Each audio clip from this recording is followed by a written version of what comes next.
Good morning, everyone. Welcome to today's hearing. We're going to hear more evidence from firefighters, I think. Is that right, Mr. Kinnear? That's right, sir. Good morning. First of all, may I call firefighter Adam Johnson? Good, thank you.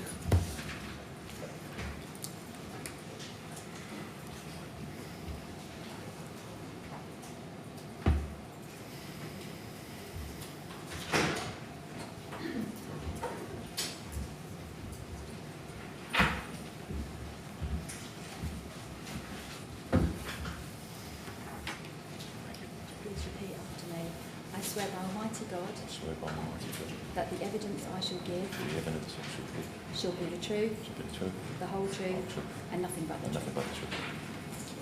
Thank you very much, Mr. Johnson. Would you like to sit down and make yourself comfortable? Thank you very much. Yes, Mr. Kinnear? Would you please confirm your name for the record?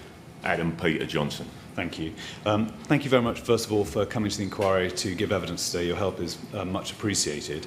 In front of you is a blue folder, and if you open that blue folder and turn to the first tab, there should be your statement that you gave to the police dated the 22nd of January of this year. Is that right?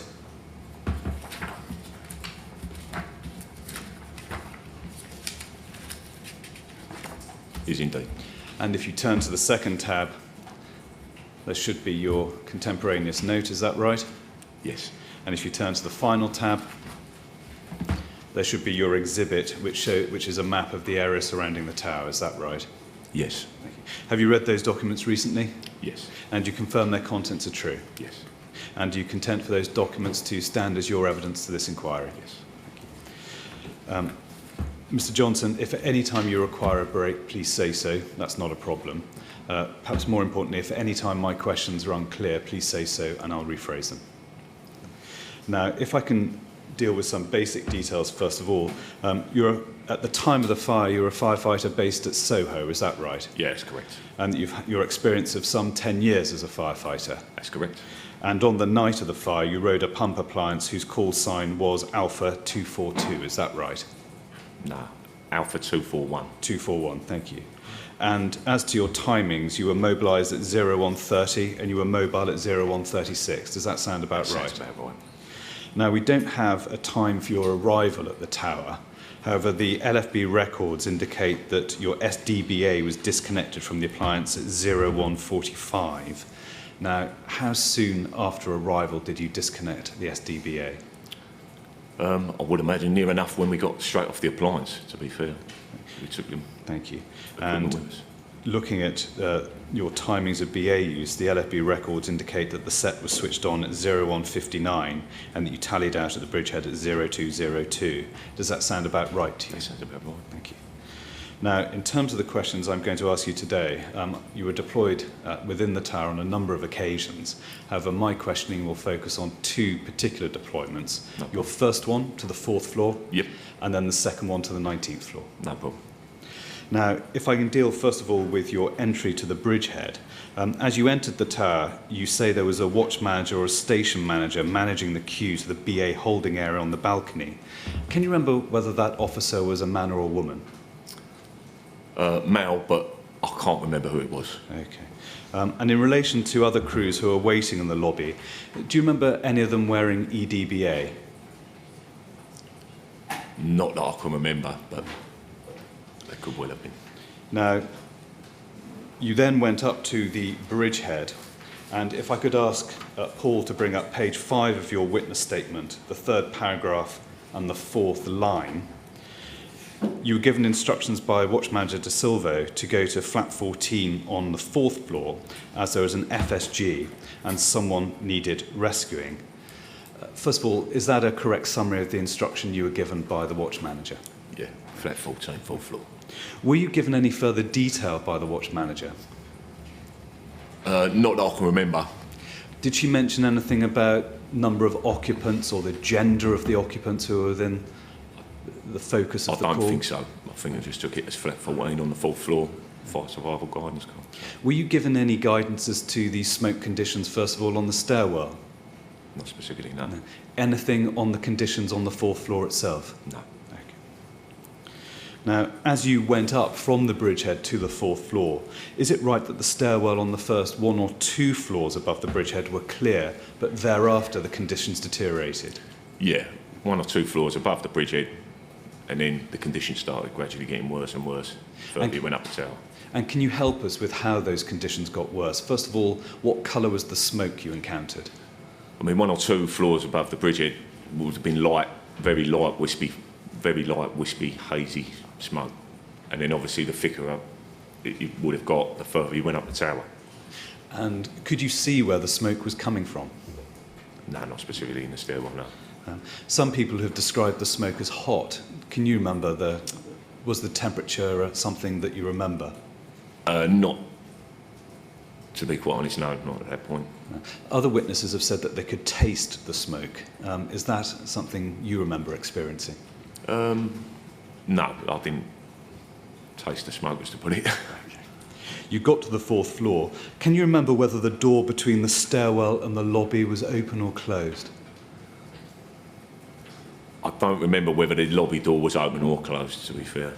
And you went on to the lobby, and is it right that you carried a search of every flat on the floor and found no one? What, on the 4th floor? Yes.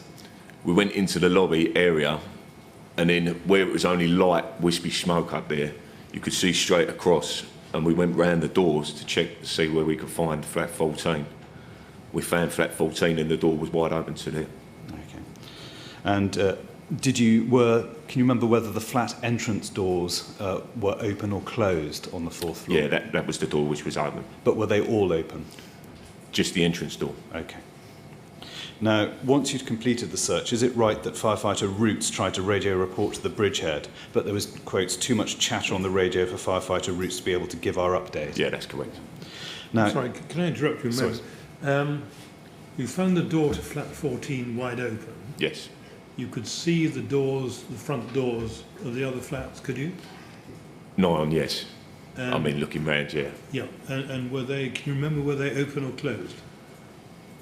I'll being honest, I can't remember whether they were open or closed. I think a couple might have been closed, but it wouldn't be 100% accurate. So. Thank you. Thanks.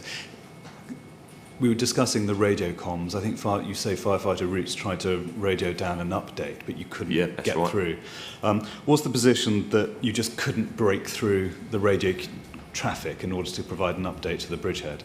Firefighter Roots had the Barry set for the BA, so he was trying to get through on the radio and was telling me there's a lot of chatter on it and there was lots of going backwards and forwards.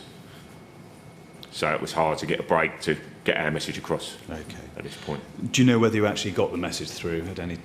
No, we didn't. Okay. Now, you went back down to the bridgehead. As you went down, did you close the lobby door between the 4th floor lobby and the stairwell? Did you close it after you? That I couldn't tell you. As you went down the stairwell from the 4th floor to the bridgehead, had conditions stayed the same, deteriorated since your ascent up the tower? It was still fairly light wispy smoke, so yeah.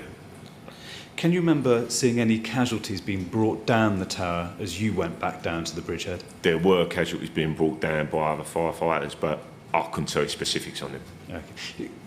Do you remember any being assisted down with the use of a secondary BA set? No, I can't remember that. Are you able to remember anything about the condition of the casualties that were being brought down? I didn't pay a massive amount of attention to the casualties being brought down. It was more task focused on what we had to do at hand. Go back to the bridgehead, get another task, and carry on from there. You got back down to the bridgehead. Was it you or firefighter Roots who gave the debrief at the bridgehead? I can't remember. It might well have been myself who gave the debrief. Can you, if it was you, can you remember who you gave the debrief to? Back to the original watch manager who gave us our brief. Okay. And I know it's difficult given the time that's passed by, but can you remember precisely what you said to her, or the gist of what you said to her as part of the debrief? That we've been to flat 14 on the 4th floor. We've searched the whole of the compartment and we found no casualties up there. The door was wide open, so we've come back down for a secondary brief. Would you have given her any detail of the precise conditions you'd encountered on the 4th floor, the state of fire damage, the state of smoke? contamination? At that point in time, we might have said that it was lightly smoked up there, light wispy smoke, but there wasn't massive conditions up there, to be fair. Okay. Now, if I can turn to the second set of instructions you were provided with, Yes. That's the deployment to the 19th floor. Now, it was the same watch manager who gave you these instructions, is that right? Yes, that's correct. And can you remember the detail of the instruction you were given? What did she say to you, or at least the gist of what she said to you? We've got another fire survival guidance call for you, and it's flat 161 on the 19th floor. But you can take it at your discretion, obviously, if you've got enough air to get there. So. And the availability of air to get up to the 19th floor was something she specifically raised with you, was it? Well, you take it in your own discretion, so Okay. that's the way we took it. Did you discuss whether you had enough air to get you up to I the briefly 19th turned to floor? Terry, we had a quick gauge set and just said, well, come on, let's just crack on. We've got a task at hand, we might as well just crack on. Did the watch manager give you any further details, first of all, as to the occupants of flat 161? Not that I can remember. No. Did she give any detail about number of occupants? No. Did she give you any detail about conditions in the stairwell from the bridgehead going up? No. Did you specifically raise with the watch manager the use of EDBA to get up there? Did you expressly refer to EDBA, that you may need it in order to get up to the 19th floor? Okay. Are you trained in EDBA? I'm not trained in EDBA, only standard duration breathing apparatus. Do you think would it have been practicable to have taken up a secondary set of BA to help you bring any casualties down from the 19th floor?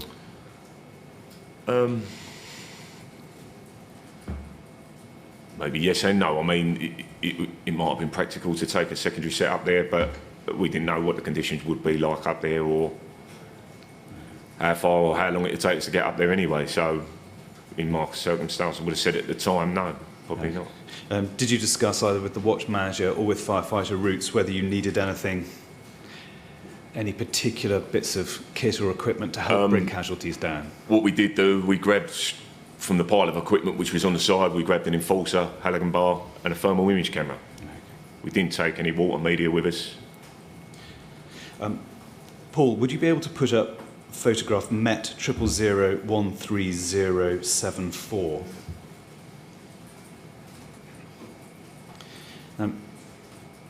Mr. Johnson, do you remember seeing this written on the wall at the bridgehead at the second floor?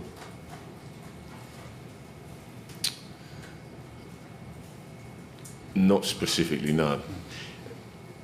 Can I ask you, do you remember being aware of that before you were deployed to Flat 161? Do you remember taking it in? Would you have read the notes that were written on the wall before you deployed? At the time, probably not. We didn't have a lot of time to liaise with each other with it. Would you have noticed what was written on the wall as you came back down, do you think? Would you have looked at it? No, I didn't. I'll be honest, no. I'd now like to talk to you about your ascent to the 19th no floor problem. itself.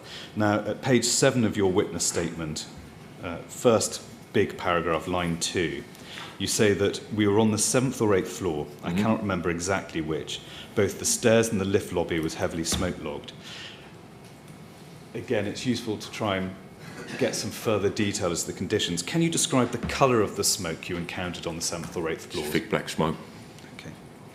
Can you remember whether the temperature of the smoke was something that you noticed as being remarkable at the time?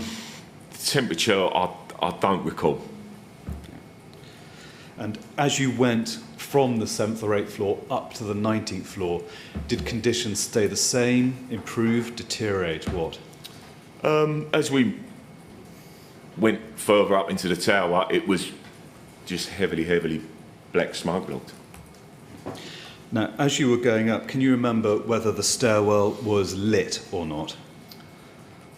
No, I can't remember that. Now, you arrived at the 19th floor. Yes. You got to the lobby and you heard someone banging and screaming to the right. Is that after you'd gone through, you'd gone through from the stairwell, opened the lobby door and gone into the lobby itself? Yeah, we've gone all the way up to 19th. opened the lobby door. Terry's come to me right, I've branched off a little bit to the left, and Terry said he could hear someone from over our right-hand side. I'll confirm with him we could hear someone. So we decided to go over and find the flat.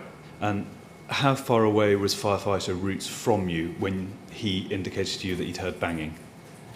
He went arm's length. And did he go first to make his way to try and I think find we both went straight over to it. Now, you got to flat 165, is that right? That's correct.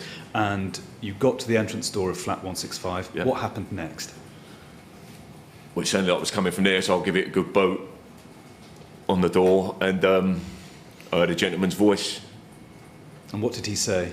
And we said, well, we were saying to them, it's fire brigade. And he was saying, I can't remember specifics off the top of my head, but I asked how many there was. Is there smoke in your flat? To which he replied, no. He told me that it was himself, his wife, and his dog. Okay. Were you able to see into the flat from where you were? No, the door was closed. Okay. In your witness statement, you say you told them to put wet towels on their head, block the doors with wet towels whilst you went to a neighbour's flat. Is That's that correct. right? Okay. So at this stage, just to be absolutely sure, you hadn't seen what conditions were like within the flat? No. Okay. And you were shouting through the door? We'd asked what conditions were like, Yeah. and that was it. Now, it's right that you found flat 161. We did, because we told 165, we'll be back for you, but we have to go and search for one of your neighbours in 161, because that's the call we've been given. And the door was closed and you had to force it, is that right? Correct. Yeah. Was the door closed? I take it from that the door was locked, closed Yes. and locked. What conditions did you encounter within flat 161? 161 was heavily smoke-logged, floor to ceiling. Were the conditions worse than those in the lobby? It was a hell of a lot warmer in 161. And you could feel the heat when you open the door immediately.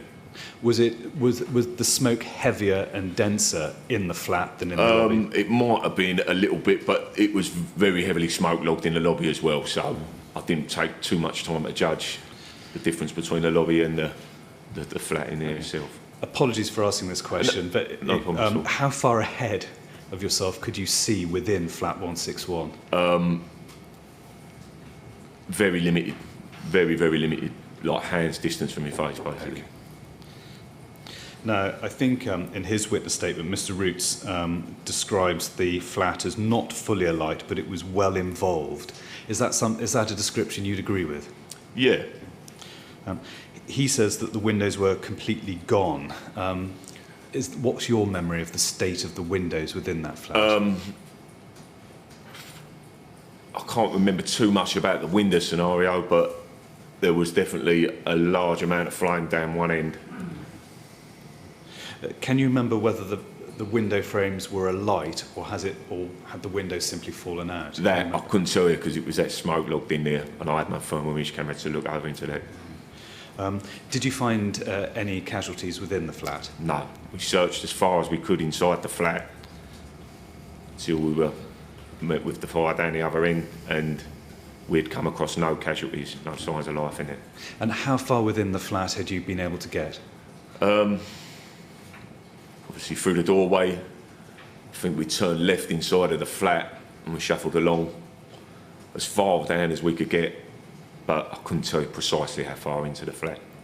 And were you shouting? Yeah, all the time. Yeah. Again, apologies, it may be an obvious question, but what were you shouting? Just the fire brigade, hello, is anyone there? And you found no one and then went back to flat 165, is that right? That's correct. Okay. Now, we're now going to turn to your evacuation of the occupants of flat 165. No problem. Now, is it right that there were two casualties within the flat? You took the woman and Mr. Roots took the man down, is that right? That's correct. Yeah. And I think in your statement you described the woman as obviously frail. Is that a fair description of the condition which you've found? And as you took her, is it right that she collapsed almost immediately? Near enough immediately when she came out the door. Yeah. You were able to take both casualties, you and firefighter Roots, down the stairs, is that right? That's correct. Yeah. And first of all, had the conditions within the stairwell, had they stayed the same, deteriorated? I think they were very much the same as it was before, just thick black smoke. Now, as you were going down the stairwell to the bridgehead, is it right that at some stage you lost sight of firefighter routes? Near enough. When you come straight out from the lobby into the lift, into the stairwell itself, you could hear each other, but it's very hard to see each other from where you were. And was he leading the way, or were you leading the way? I was leading the way, the woman behind me, and then it was followed up by the gentleman, and then Terry behind him. Okay. And as you went down the stairwell, did you encounter any other casualties being brought down? Not on the 19th, no. Okay. I'm going down. Is it right that you encountered a team from Fulham Fire Station at some stage on your descent down the tower? Yeah, I did indeed. What happened when you encountered them? Obviously, by the time we got down, I think I counted Fulham's crew around about the 10th floor. And I'd totally lost where Terry and the gentleman was by this point. And we'd encountered Fulham, and I had a casualty which I was taking down the stairs. And the door to the lobby burst open, and there was a crew firefighters from Fulham, which I didn't know at the time, Fulham. Yeah. But And were there whistles sounding on their SDBA? Can you remember? I know mine was, but it could well possibly be. Yeah, I think there were, but nonetheless, you were able to successfully evacuate the 2 occupants of flat 165. that's what we'd led to believe. Now, you returned to the bridgehead, and I think it's right to say that you felt your priority was to get your casualties out, and then you got them out of the tower, then returned to the bridgehead to give your debrief. Yes. Is that right? And now, to whom did you give your debrief when you returned to the bridgehead? I think it was Kensington's governor at the time, which was Watch Manager O'Keefe. That's right, Irish accent. Indeed. And your end of wear is at 0234. Does that sound about right? That's about right. Yeah. And are you able to give us the detail of the debrief you gave to Watch Manager O'Keefe? I couldn't state it word for word, but Please do. I couldn't state it word for word, but we've told him we went to 161, that we'd searched as far as possible inside the flat before we hit the fire, and that we had no water meter to extinguish it, so it was still alight in that flat. And we'd found 2 occupants in flat 165 who we've taken down. Did you see what he... Apologies, I spoke over you.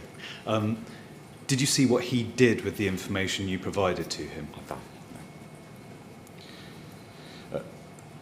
When you gave your debrief to the bridgehead, was it on the 2nd or the 3rd floor by that stage? Can you remember? I know the bridgehead had moved, but I can't remember which floor it was on. Okay.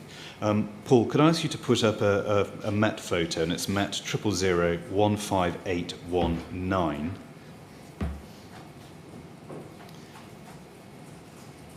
Now you'll see, Mr. Johnson, the painted numeral 3 indicates this is on the 3rd floor. Do you remember seeing this writing on the floor, on the wall? No. On the 3rd floor. And if you see, look at the top of the column of numbers, and you'll see the 5th entry there is 19, tick 161, 2 out. Do you remember seeing that written on the wall at any stage? Could I ask you, Paul, to put up a second photo? It's Met 000-15935. Now, this is a forward information board. Do you remember seeing a board with that information on at the bridgehead or anywhere else? No, not specifically. Okay. Can you see the second box from the top? The 3rd entry is tick 161, 19th floor. Yeah, I can see that. That information doesn't ring a bell written on anything you saw. Okay. Final question. Do you recall encountering any casualties in or about the 18th floor? As regards to that, when we were coming down with firefighter routes and the 2 casualties from flat 165, I believe I trod on something which could have been a person. So we explained to firefighter routes that I'm going to have to hand over the casualty and you'll have to carry on going down and I'll have to catch you up and check the floor. Yeah. And obviously when I did check the floor, there was someone on the floor, which I picked up and then dragged down as all the way down to the bottom. But what I do believe has happened since then is it may well have been the casualty from the flat we've taken out who had collapsed over what was on the floor. Okay. Sir, I have no further questions for the moment. Might I ask Right. you to briefly rise for 5 minutes so that I can see whether Yes. there are any further matters? Well, Mr Johnston, it sometimes happens that on reflection, Council discover there are other questions that need to be asked. So I'm going to rise for 5 minutes. Well, I'll say until 25 to 11. And then when you come back, we'll know whether there are. While you're out of the room, please don't talk to anyone about your evidence or anything to do with it, all right? Good. If you'd like to go with the usher then, please. Thank you.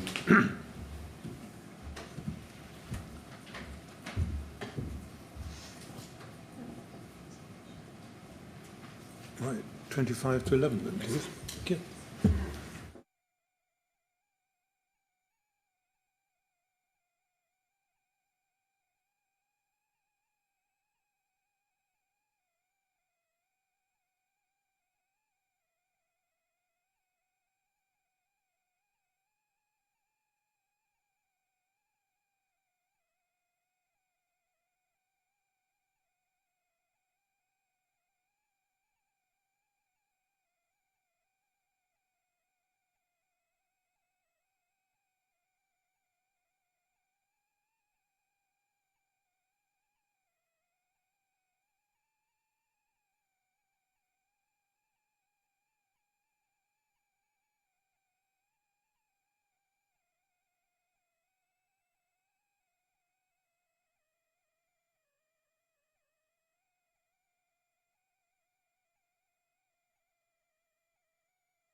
Yes, Mr. Clear. Sir, some very brief supplementals. Yes. Right.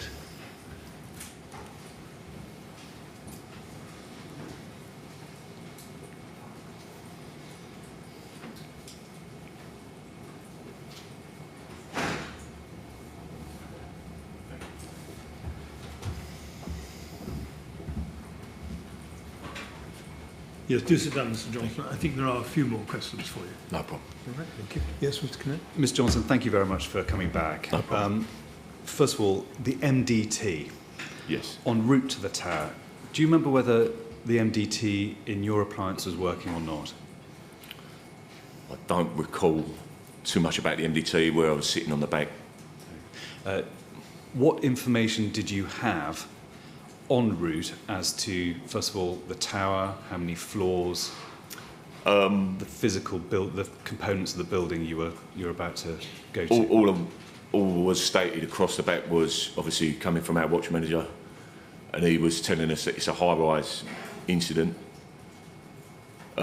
Multiple appliances on it because it was a 20-pump fire which we actually got sent onto.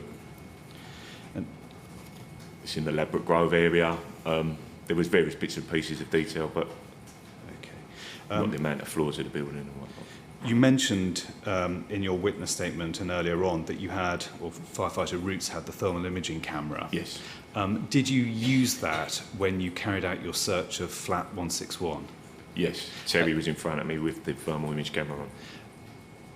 Are you able to say whether use of that camera helped, was any benefit to your search of flat 161? Yeah, a thermal image camera is always going to help in any type of search in that situation. Third question is, have you ever been trained on the use of secondary BA sets, i.e. to use them to assist the evacuation of casualties in a fire? We've been trained on secondary sets, but it would generally be for the purpose of firefighter emergencies. And finally, on leaving a flat you've searched, is it normal practice to close the entrance door after you've completed the search of that flat, or not? My reasons behind that were to give me and Terry a bit of protection from the flame and the fire which was actually in that flat, but you can close off the compartment. So My question was, is it standard practice? So after you've completed a search of a flat, is it standard practice? I'd close the door off myself personally, yeah. Mr Johnson, those are all the questions I've got for you. So the final thing I've got to say is to thank you for coming on to give evidence today. It's been very much appreciated. No problem. Thank you very much. Well, thank you very much for coming, Mr. Johnson. It's really important to us to hear from people who went into the tower what the conditions were like, when they were there and where they were. So it's helpful to us. Thank you very much for coming to tell us about it. Thank you very much indeed. And now you're free to go. Thank you.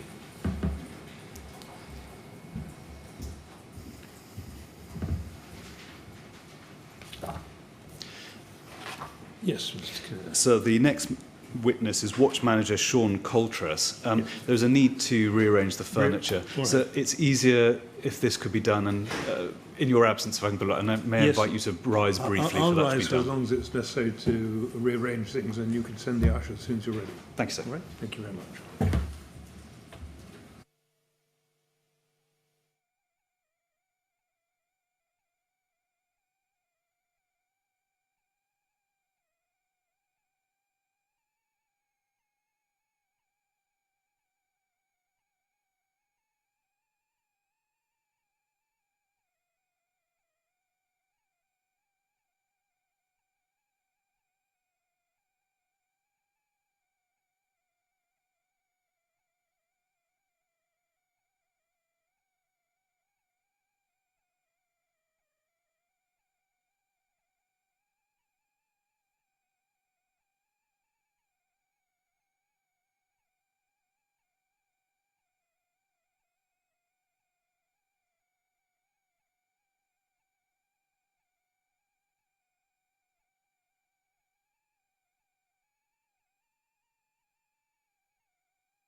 Yes, Mr. Kinnear. No. So thank you for that. Might I call Watch Manager Shaun Coltress? Thank you.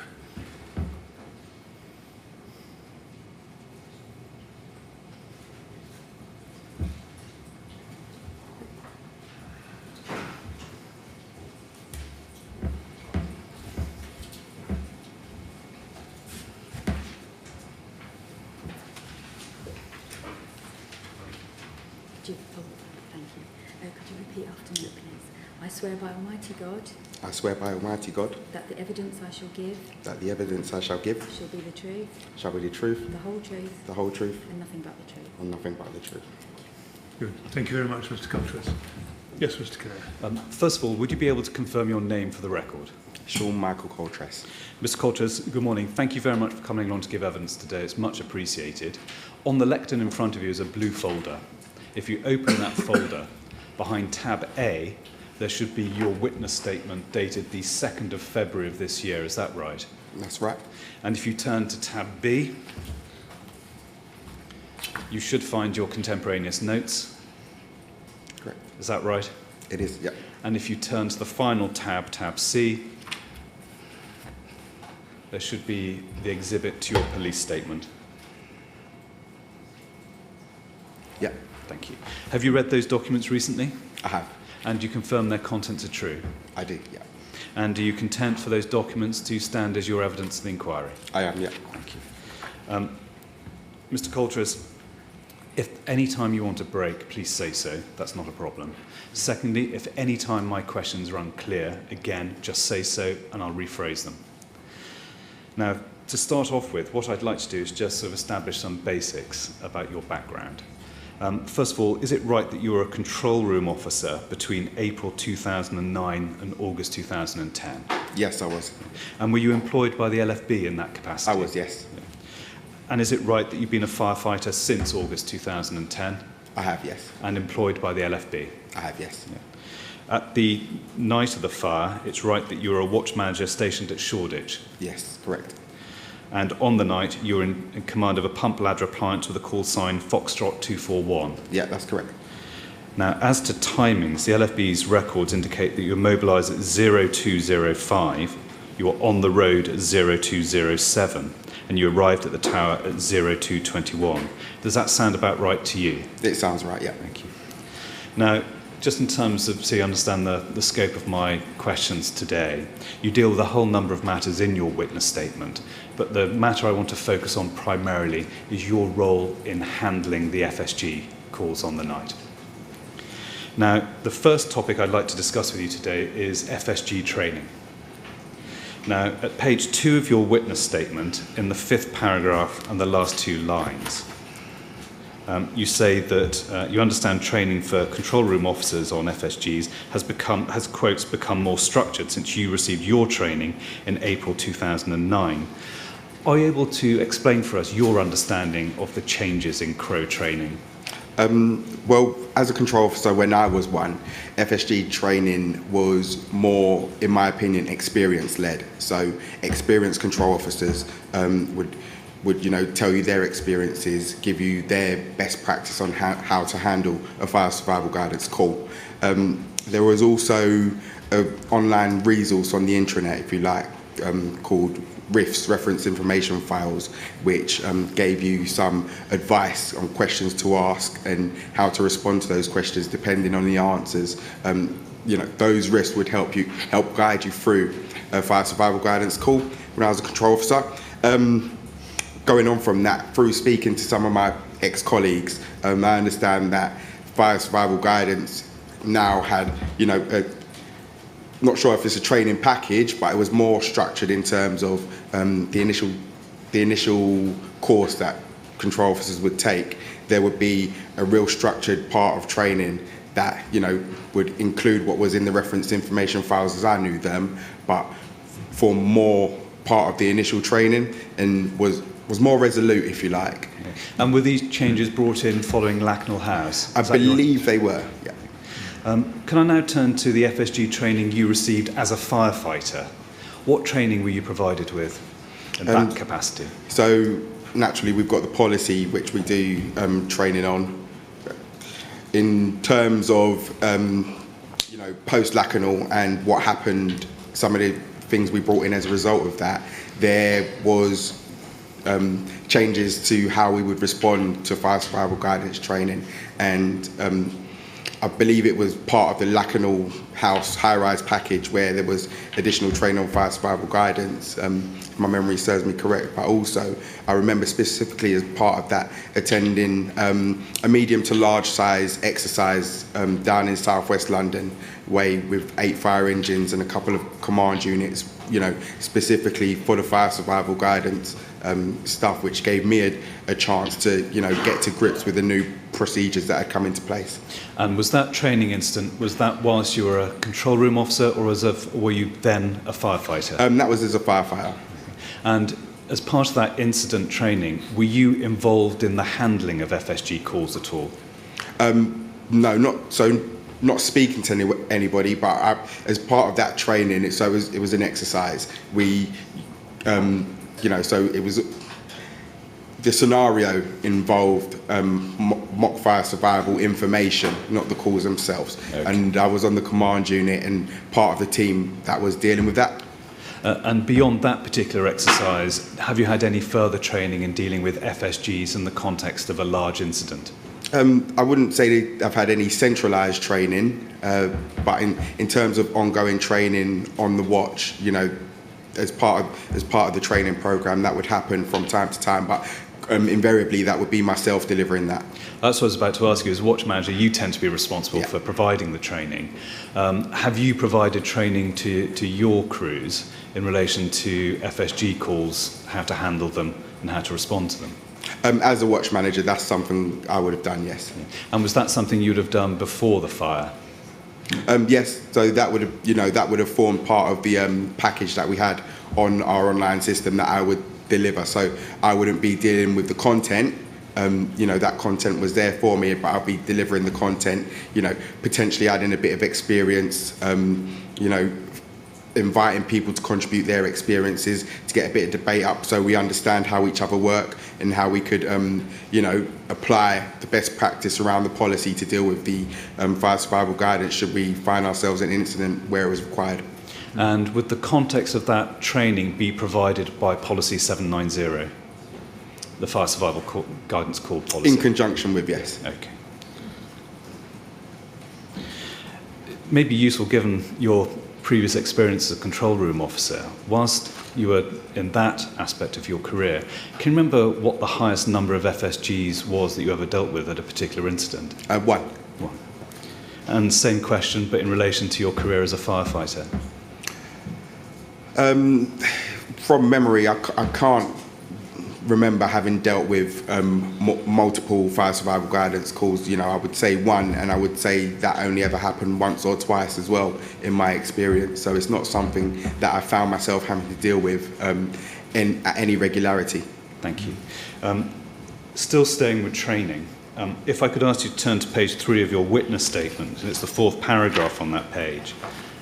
Mr. Coltress, Paul rather helpfully brings up your witness statement on the screen. You may find it easier to look at it brought up on the screen.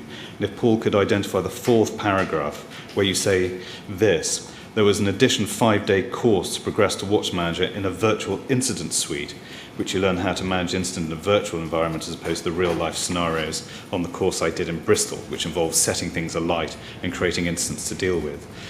First of all, dealing with the virtual incident suite, can you give us an idea of what that training involved?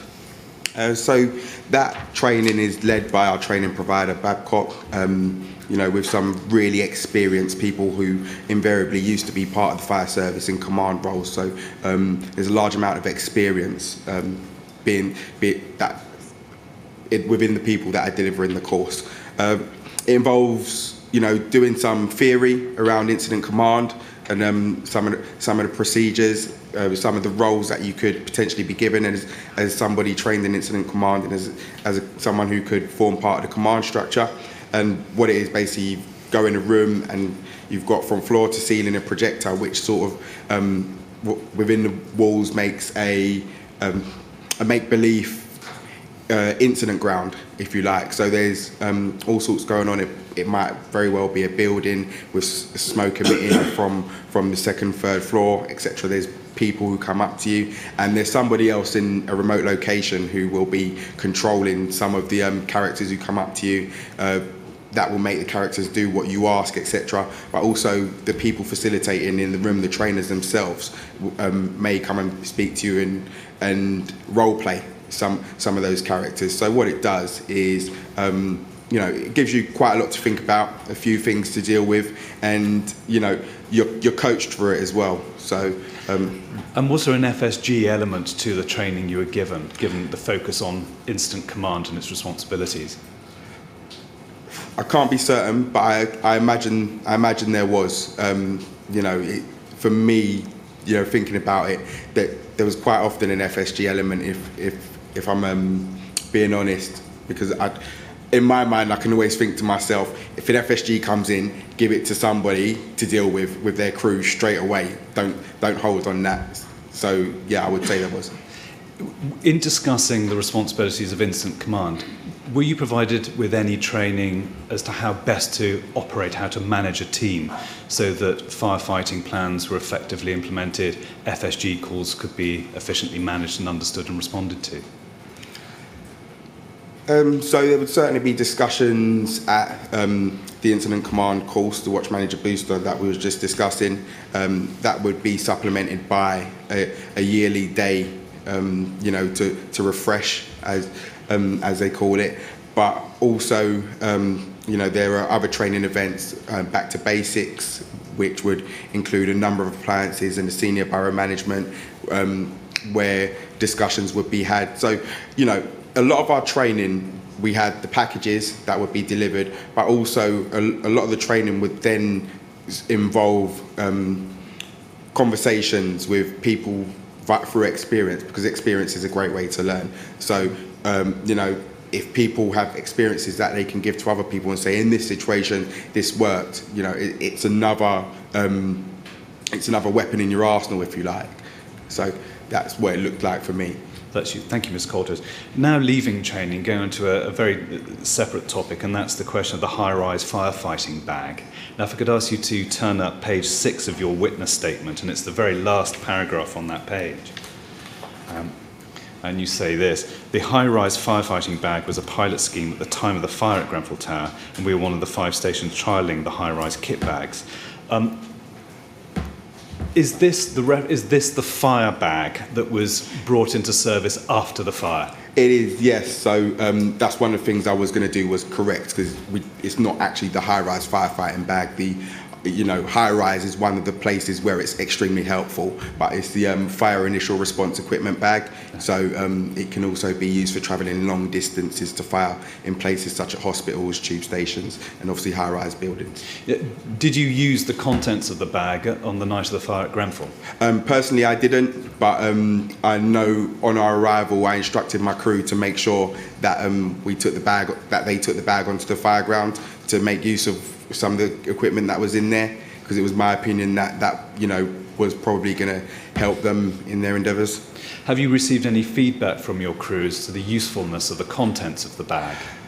Not in relation to the incident itself, I can't recall, but that bag was being trialled on the appliance before I was posted to Shoreditch. So whilst they were training me on the bag and its contents, they were able to give me feedback of times they had successfully used it, and they were very positive about the bag and some of the stuff it could allow them to do. Does the bag contain any access keys?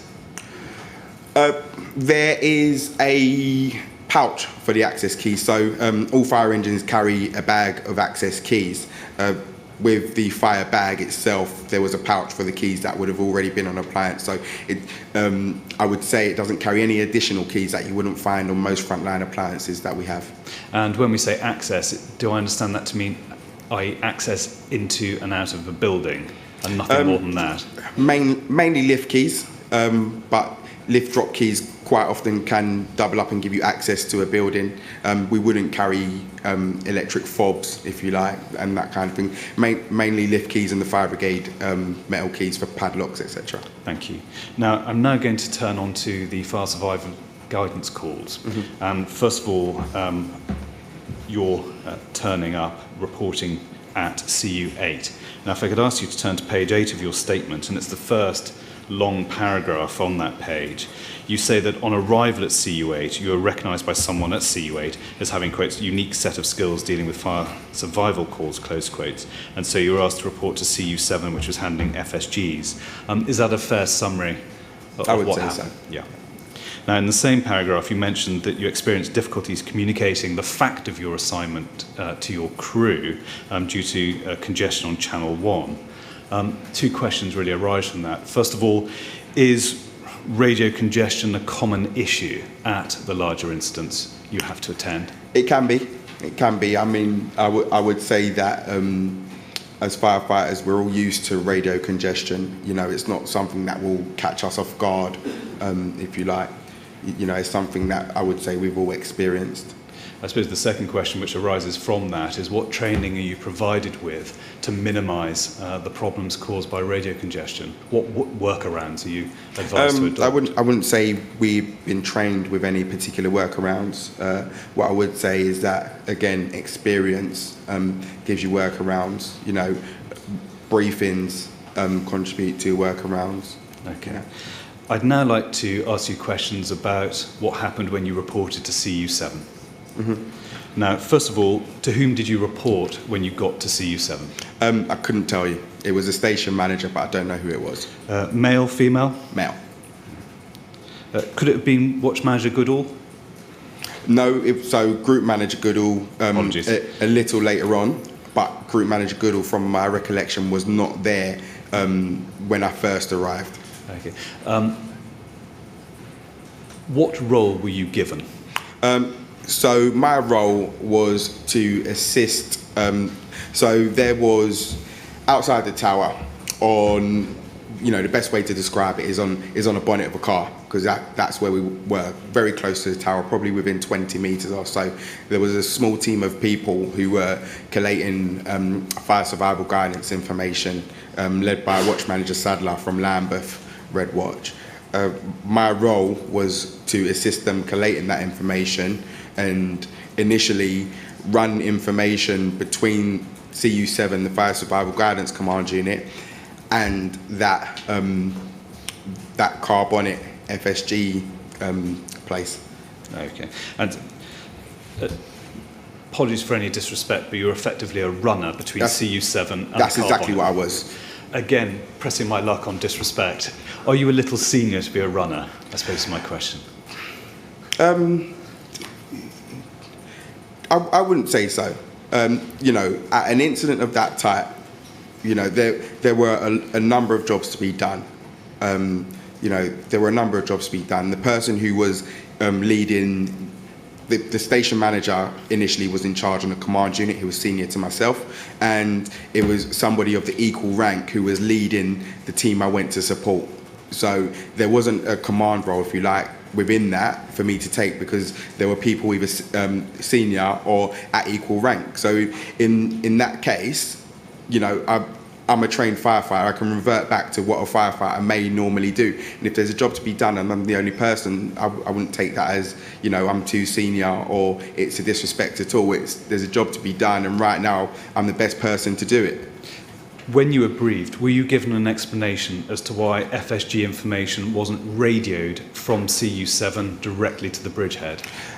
I couldn't tell you if I was, but by virtue of what happened as soon as I got onto the fire ground, I knew, and you know, with what I could hear at the time, the radio channels were extremely busy, and you know, this is critical information that, you know, we've got potentially, just at my estimation, because I got ordered at 40 pump fire, my estimation with the additional people that come on to an incident at that, I would estimate there's probably about 350 firefighters on the fire ground, you know, sharing a few channels. And this is critical information that needs to get between 3 points. So for me, to guarantee that this information is going where it needs to go, a runner is, that's the reason why we've got runners, because I can come back to you and say explicitly, you've asked me to take this to this person at this location, I've done that.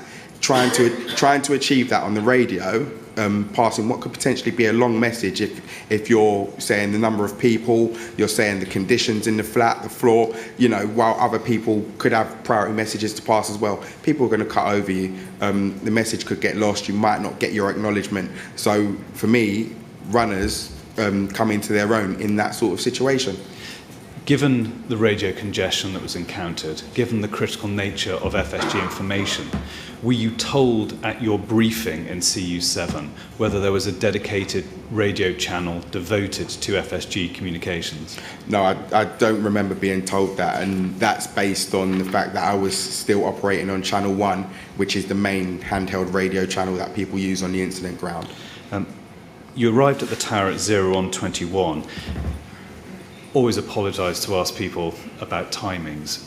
Can you remember roughly how long after arrival you started your runner role?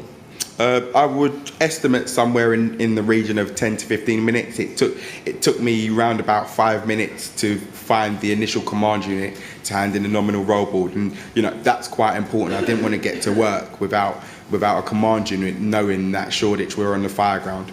Okay. Were you given any briefing as to the detail of the FSG system that was being operated at the fire ground? No, I wouldn't say so, other than, you know, being told this is what we've got operating on the fire ground in terms of where I ended up working. So that was explained to me that Watch Manager Sadler's out there. He's got a couple of people with him. They're collating FSG calls, they're making sure that the information is going into the building, they're making sure the information is coming back to the command unit. So that part of the system, yes. How that fed into the overall system, I'd probably say no. Okay. Were you given any idea of how many FSG calls had been received by that stage in the evening? So at 2:30, 2:35? No. Given your previous experience as a Crow, did you have any concerns regarding the efficiency of the system to the extent it was explained to you as part of your briefing? No, I wouldn't say so. And at this stage, were you shown any FSG slips themselves? Yeah, so FSG slips were essentially what I was running. At the briefing, were you given FSG slips immediately? I can't remember. Okay. I want to say yes, but I can't guarantee that. So. Could I ask you to turn now to page 9 of your witness statement, and it's the last paragraph on that page. And you describe before you started the running role, you were required to do other tasks, which are set out in your witness statement. But you come back to start your role within the FSG system, and you say this: I then returned to running the fire survival paperwork from the command unit to the forward fire survival point and the search coordinator in the building, and helping with casualties coming out of the building. Now, first of all, was the FSG information you were taking from the command unit written on control information forms? It was, yes, yeah. Most of the time. Okay. I think initially there was 1 or 2 bits of notepad, but then when I got to what I would term the forward fire survival point, that would then be transferred onto the control information forms before going into the building for the search coordinator. Now, you took the FSG information, you say there, to the forward fire survival point and the search coordinator in the building. Now, just to be clear, so people who are watching from outside, the forward fire survival point and the search coordinator were 2 different positions. 2 different locations. So the forward fire survival point is a term that I gave what we was doing outside on the car bonnet with forward information boards. That's not a recognised location within policy as far as I'm aware, but that's the best term I could call it, because it was, you know, that was a sort of adapt and overcome situation with regards to where fire survival guidance information was being received from. Can I now ask you to turn to page 10 of your witness statement? And it flows on really from the answer you gave some moments ago, and that's the paperwork you were taking from the command unit to the bridgehead. Now, the second paragraph on that page, you say this: I was running the information backwards and forwards with the fire survival guidance paperwork. There are 3 copies of the fire survival guidance paperwork.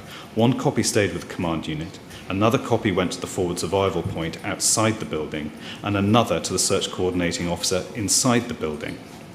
Now, you've referred to this point earlier on. The forward survival point was under the raised walkway and was under the control of Watch Manager Sadler. That's right, isn't it? Yeah. And the search coordinating officer was initially based in the tower, is that right? Yeah, so because initially when I started doing it, it was just between CU7 and the forward point. I think there were other people who were going into the building. Later on, well, not that much later, but then it developed a bit, and now I was going between the 3 locations, the third location being the search coordinator, who by now was in the lobby of the ground floor with a team. There's been some discussion with previous witnesses about the various differently coloured bits of paper. Can you help us to confirm which coloured or which sheet, what was the colour of the sheet that was retained by the command unit, first of all? Can you remember? I can't. I would imagine it was probably the white top piece that would be retained by the command unit, and then you have, I believe, the green and pink, which would go, or no, yellow, sorry, and yellow and green, which would go elsewhere. And what colour would be retained by the forward information point? I imagine it was the yellow, but if I'm being completely honest, I'm not sure it mattered. You know, what was important is that the information was where it needed to be. And again, it's an answer you adverted to earlier on, but just to put the point expressly, were you aware of any other runners operating, first of all, between the command unit and Mr. Sadler? Yeah, I believe initially there was 2 of us. And do you know who the other one was? No. No. Did you talk at any stage? Yes. So within that team at the forward point, there was probably between 5 and 7 of us. Yes. So we all had conversations with each other to make sure we all understood each other's role, who was doing what, because, you know, there was critical information coming in. We didn't want to duplicate each other's role, but also for me, two of them or so were acting sort of as like a quality assurance around some of the fire survival stuff, because, you know, normally in our experience with fire survival is normally only coming from one place, and that's going to be the telephone into our control room. Here we had that going on, albeit in larger volumes. We had police officers outside the command unit who would knock on the door and give us information from their control room or fire survival guidance calls that they've got in progress. So that needed to be captured. And then also we had a number of people on the fire ground itself, you know, presenting on the phone to people who were trapped within the building, who were unable to get out. So that's not something that we generally experience. So by having that forward point outside, for me, that allowed us to capture that stuff, because a member of the public, you know, are they going to know to present to that command unit CU7 on the Grenfell Road, which is where it's being coordinated? No. They're going to see a firefighter and they're going to want to speak to them, and we were able to capture a lot of those people. Now, there's a lot in that answer. Sorry. And if we can just take it step by step. First of all, you said there were 2 individuals carrying out a quality assurance role. Is that a fair summary of your recollection? Yeah, that's what I would call it, you know. So we... If I can stop you there. The next question is, can you remember who they were, those 2 individuals who were carrying out that role? The only people that I remember as part of that team I was working in are Watch Manager Sadler and Crew Manager Batterby. Okay. I don't remember any of the others. Okay. But those 2 individuals weren't carrying out what you described as the quality assurance role, is that right? I'm not sure. I couldn't tell you exactly what they were doing. Okay. Now, the 2 individuals who you thought were carrying out a quality assurance role, where were they based during the course of the evening? Were they based at CU7? Were they based with Sadler? Or were they based within the tower? So they were based with us at Sadler. So I think it would be pertinent for me to... With you at the car bonnet? Yeah. Okay. Now, you say they were carrying out a quality assurance role. You have a number of sources of FSG information which you've summarised. Can you explain to us how they were carrying out the quality assurance process? Yeah, so when I say the quality assurance process, for me, what that looked like on the night was tallying up information. It could be as simple as saying, you know, we've now got information about this flat. We can see we've already got information on that flat. Okay, is this new information, does it tally up saying, okay, this flat is on, you know, I'm just going to pluck, say for instance, flat 100, and we've been told that's on the 10th floor. We've already been told about flat 100. Did that person tell us it was on the 10th floor as well? Did that person say there were 2 people required rescuing in flat 100? Making sure that the information was the same, because if there are discrepancies and we're sending crews to potentially look for 2 people and there might very well be 3 people requiring rescuing, that's something that we needed to capture and give to the search coordinator. So for me, that's what the quality assurance aspect of it looked like. Now, if you were getting repeated FSG information in respect of the same flat, and you've used a hypothetical flat 100 here, to what extent was Mr. Sadler or any of the other 2 individuals responsible for quality assurance, to what extent were they saying, listen, we've had a number of calls from this flat, to what extent were they registering those calls as a priority? So I don't remember prioritising at the forward point. I know the command unit were prioritising fire survival guidance calls. Now, if I can stop you there, at Mr. Sadler's point, were you aware of any, just to press you on this, of prioritisation of lower floors above higher floors at any stage in the evening?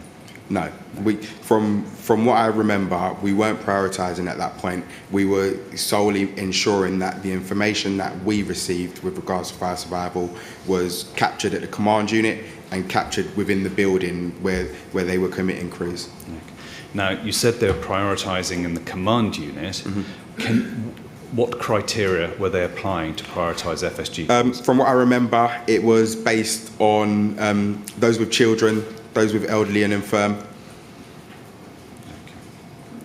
Now, flowing from that, the next topic I'd like to discuss with you is the extent to which the incident commander and CU8 were keeping informed of the progress of deployments in response to FSG calls.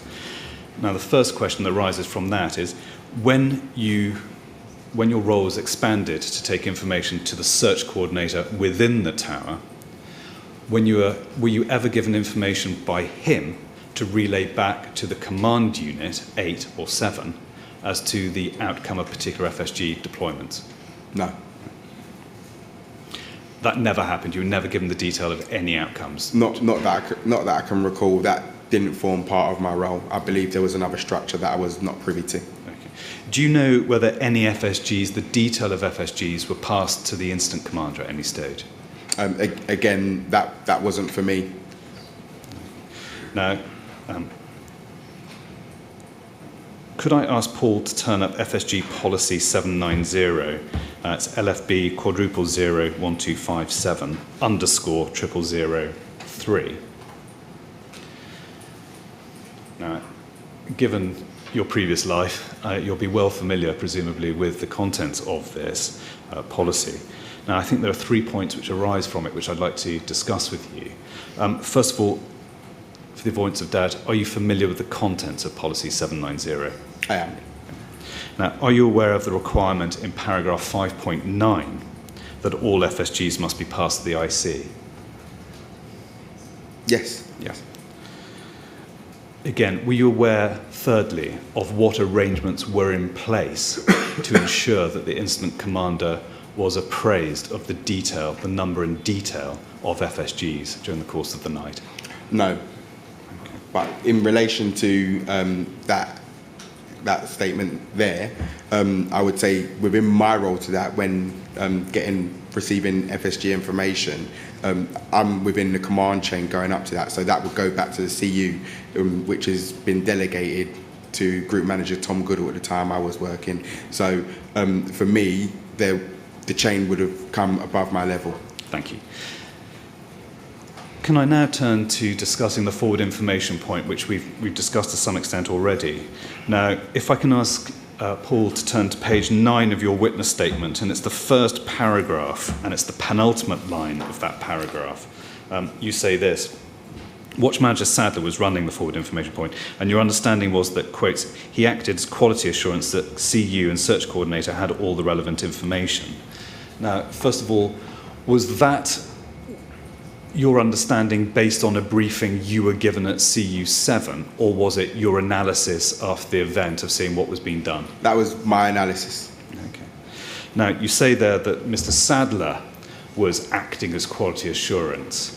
Given what you've said we've been discussing today about the two other individuals. No, I said Mr. Sadler was in charge of the team, but part of the team would act as a quality assurance as I described it, not necessarily Mr. Sadler himself. Okay.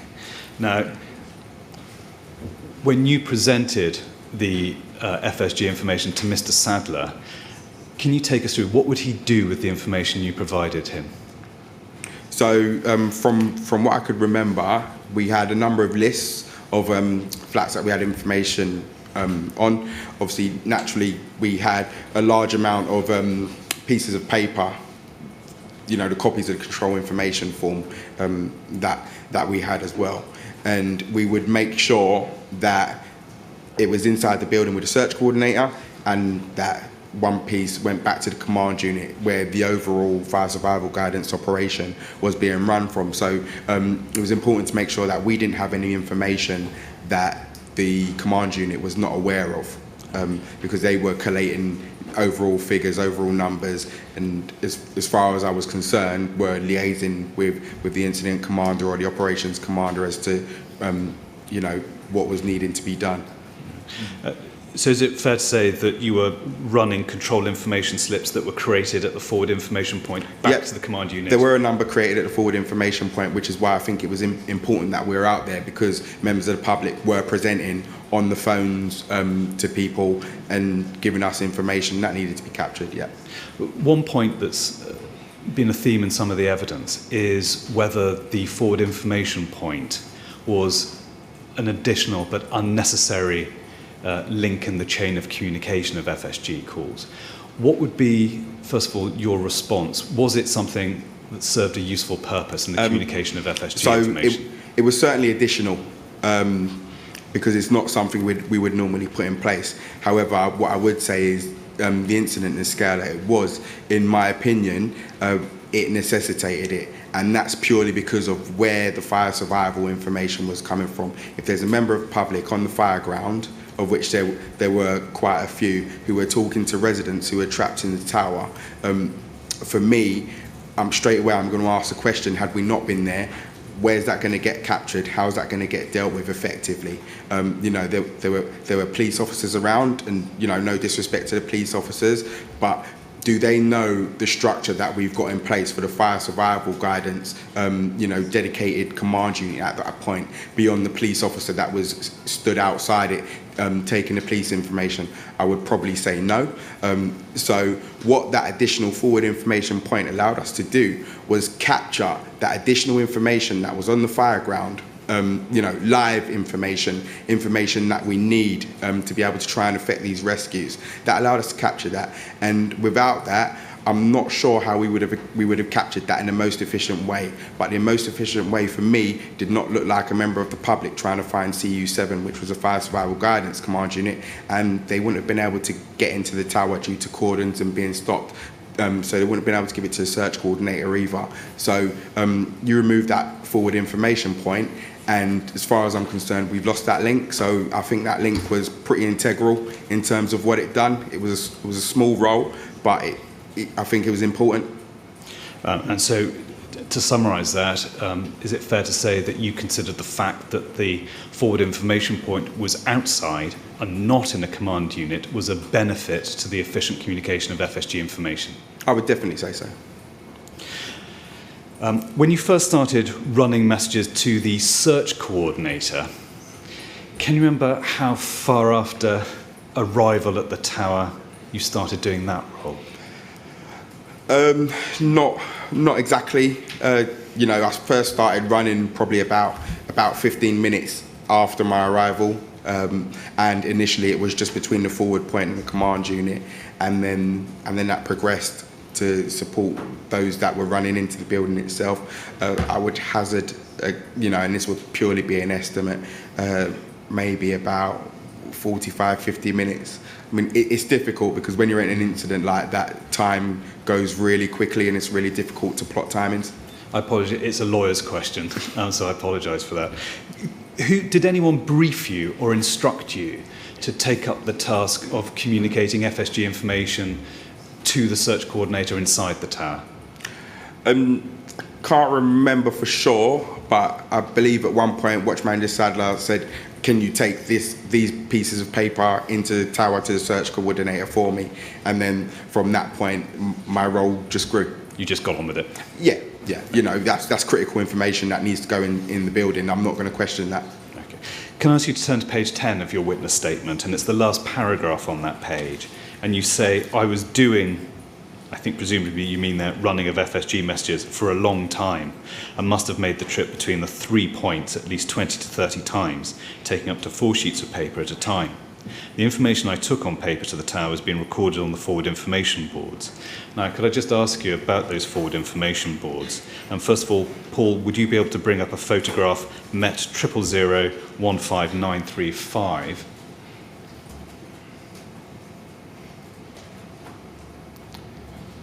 First of all, that is a forward information board. Yes. Yeah. Can you remember seeing this particular board at any stage in the evening? First of all, within the tower? No. Within a command unit, CU7? No, within CU7, I would remember seeing the boards that are actually on the walls of CU7 itself, which are a lot larger than the forward information board. Okay. Did you see anyone recording information on FIBs at any stage? Yes. We had FIBs to support the operation at the forward point. They had forward information boards inside the building as well. At the forward information point, who's responsible for recording the information on the FIBs? I couldn't tell you who it was. At the search coordinator's point, can you remember who was doing it there? No. Okay. Turning to the search coordinator individual, initially, was he based on the ground floor? By the time I was running information into the building, yes. Yeah. And was that Group Manager Glyn Williams, who was the search coordinator at that stage? I'm not sure. Male or female? Can you remember the officer? Male. Yeah. Can you remember the rank? I thought, in my mind, it's a station manager, but I know Glyn Williams is a watch manager. Okay. Could I ask you to now turn to page 11 of your witness statement, and it's the top paragraph, 4th line. And you say there that in addition to FSG information being recorded in the FIB, the information was being written on the wall. Now, a number of questions flow from this. First of all, could I ask Paul to put up photograph MET 000-15821?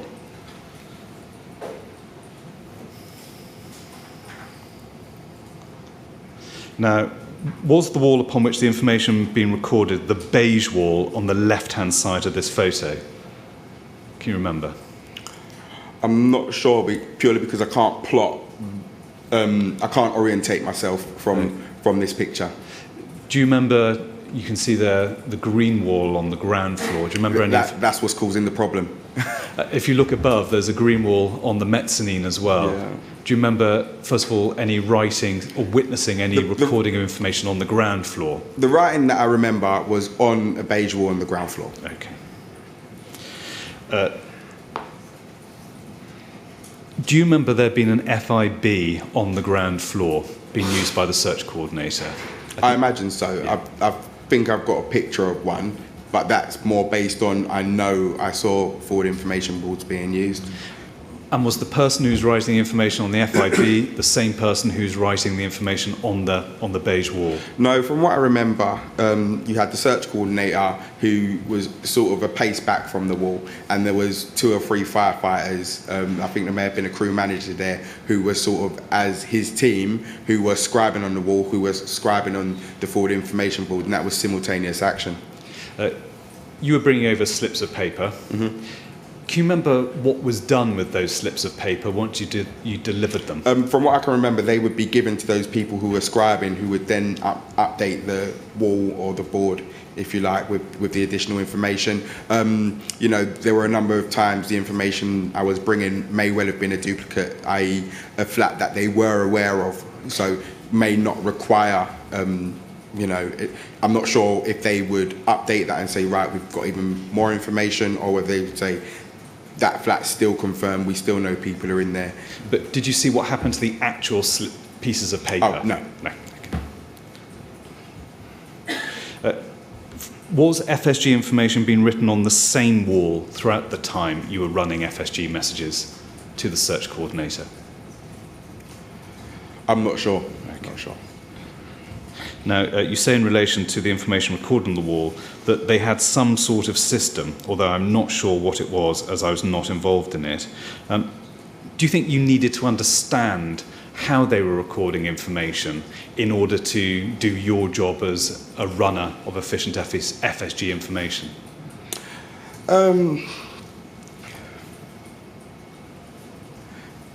For me, I had a specific task to make sure the information was in there, with the right people who were then going to do whatever we needed to do to commit crews to the right places. Whether or not I needed to know how they was going to do that to make my role more efficient, I'm not so sure. For me, my role was about information, making sure that the right people had that information.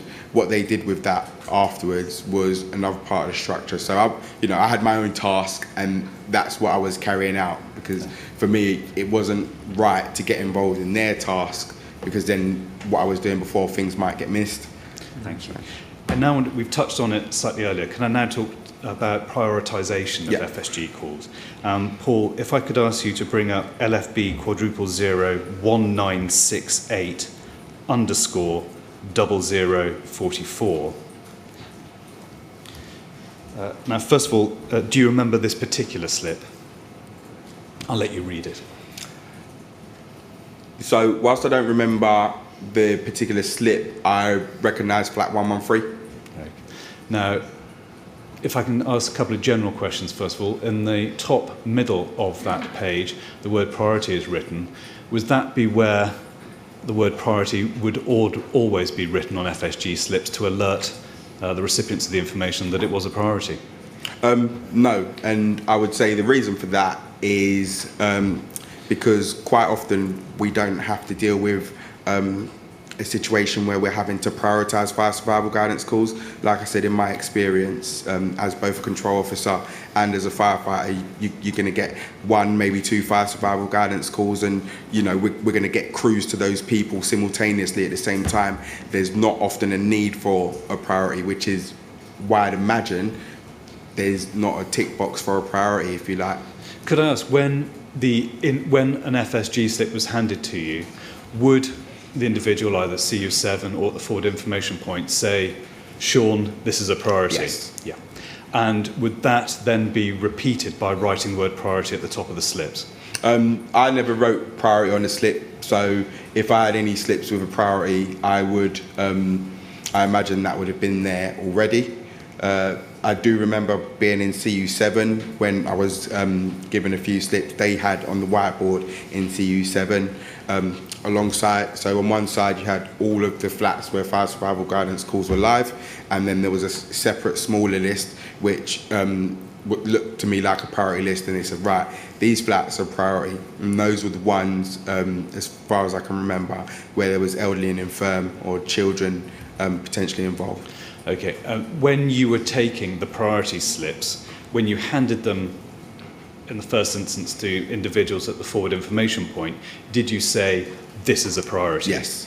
And again, when you took the information to the search coordinator, did you say, this is a priority? Yeah. Yeah. And did you explain why it was a priority, or would you simply send the message, it's a priority? So I would explain why it was a priority. That would happen really quickly. These are priorities because they're either elderly or infirm and got children. And the information you relied upon for saying it was a priority, would you simply be repeating what you'd been told at CU7, or would you be studying the contents of the note as well? No, I made no decisions on what was a priority and what was not. That was given to me by CU7, which was being led by an officer senior to myself. They had decided how they was going to prioritise these calls, and I was going to deliver that information where it needed to go.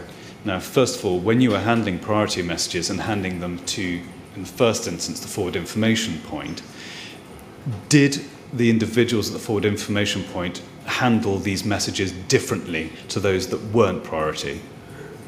Sorry, can you just repeat that? Yes, of course. You've got a priority message. You're handing it in at the forward information point. Did the people at the forward information point handle that information differently to non-priority calls? And if so, how? No. No.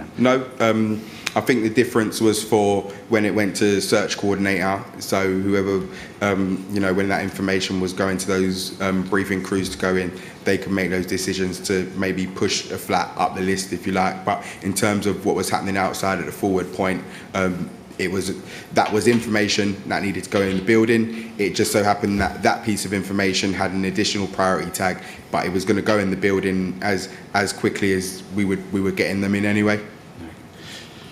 Now, when I put this up on the screen, you said you remembered the flat. Now, there's obviously two flat numbers. There's 123 and 113. Which flat do you remember? 113 on the 14th floor. And why do you remember that in particular? It's one that stuck out for me for a number of reasons. That flat appeared on a piece of paper more than once. The flat was prioritised because of a young child, and probably the most vivid part of it was the gentleman who at the time I thought was a brother of somebody who was trapped in that flat broke through the cordon and was essentially trying to run towards the building to effect a rescue himself. Again, as part of that, he was coming past our forward point, and that's one of the reasons I said the forward point was important, because we were then able to capture that live information, because he was on the phone to a lady in flat 113 on the 14th floor, and I was able to confirm that we are aware of flat 113 because I had seen that flat number on one of my sheets already. We'll come on to that in more detail, but is flat 113 the only flat that sticks in your memory, or were there others that stick in your memory? No, just 113 that sticks in my memory. Okay. Do you recall flat 142 at all? No. Okay. Did you at any stage hear that FSG deployments were not reaching particular floors, or they were having difficulty getting through to particular floors? Yeah. Can you remember whether any specific floor was mentioned to you? I know it's difficult because I've seen part of the inquiry. It's almost like I know the correct answer, if you like, but I do remember speaking to crews and thinking that SDBA are having difficulty going anywhere beyond the 16th floor.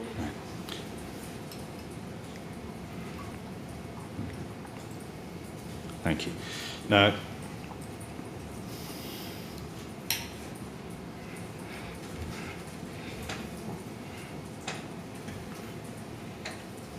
can I just for the sake of ensuring I've covered off these particular points, you mentioned earlier, and please correct me if I've got this wrong, that at no time did you relay reports of failed FSG deployments or the results of any FSG deployments from the search coordinator to the command unit. Is that right? Yeah, that's correct. Did you relay any information about the outcome of FSG deployments to the forward information point? No. No. So, sorry to cut you. Sorry. The information I had wasn't about specific deployments. That information wasn't relayed to me. The information I had was more a generalisation of how far crews were getting or were not getting, rather than, oh, this happened at this flat, this floor, we couldn't get there. So I didn't have that information to give to anyone. Okay. So I'm in your hands as to whether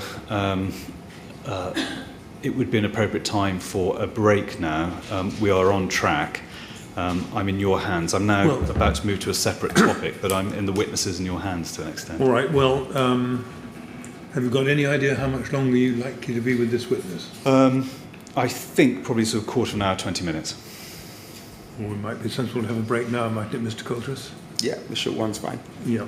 Okay, well, we'll have a 10-minute break now. Give you a chance to stretch your legs, have a cup of coffee or whatever. Okay. Please don't talk to anyone about your evidence while you're out of the room. And we'll resume at quarter to 12. Okay. All right. You'd like to go with the usher then, please. Thanks.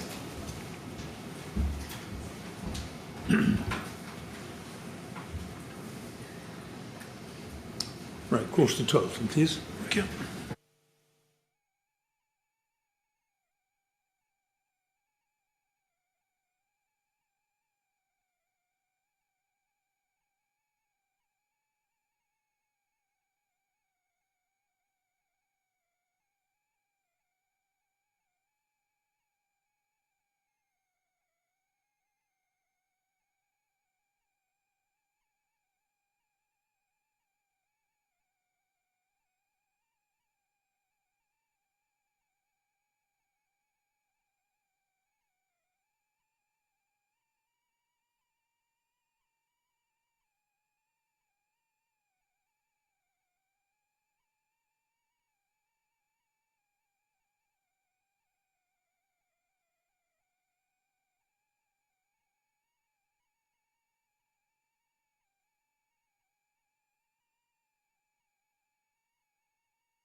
I think Mr. Coltress is on his way.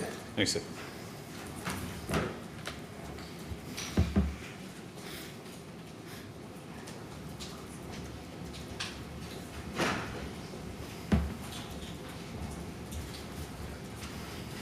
Right, Mr. Coltress, all right to carry on? Yep.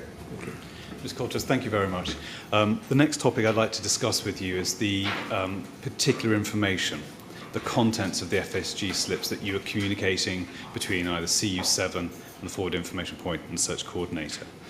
Now, first of all, to what extent did you read and digest the information set out on the FSG slips you were carrying? I wouldn't say I read them in, great detail.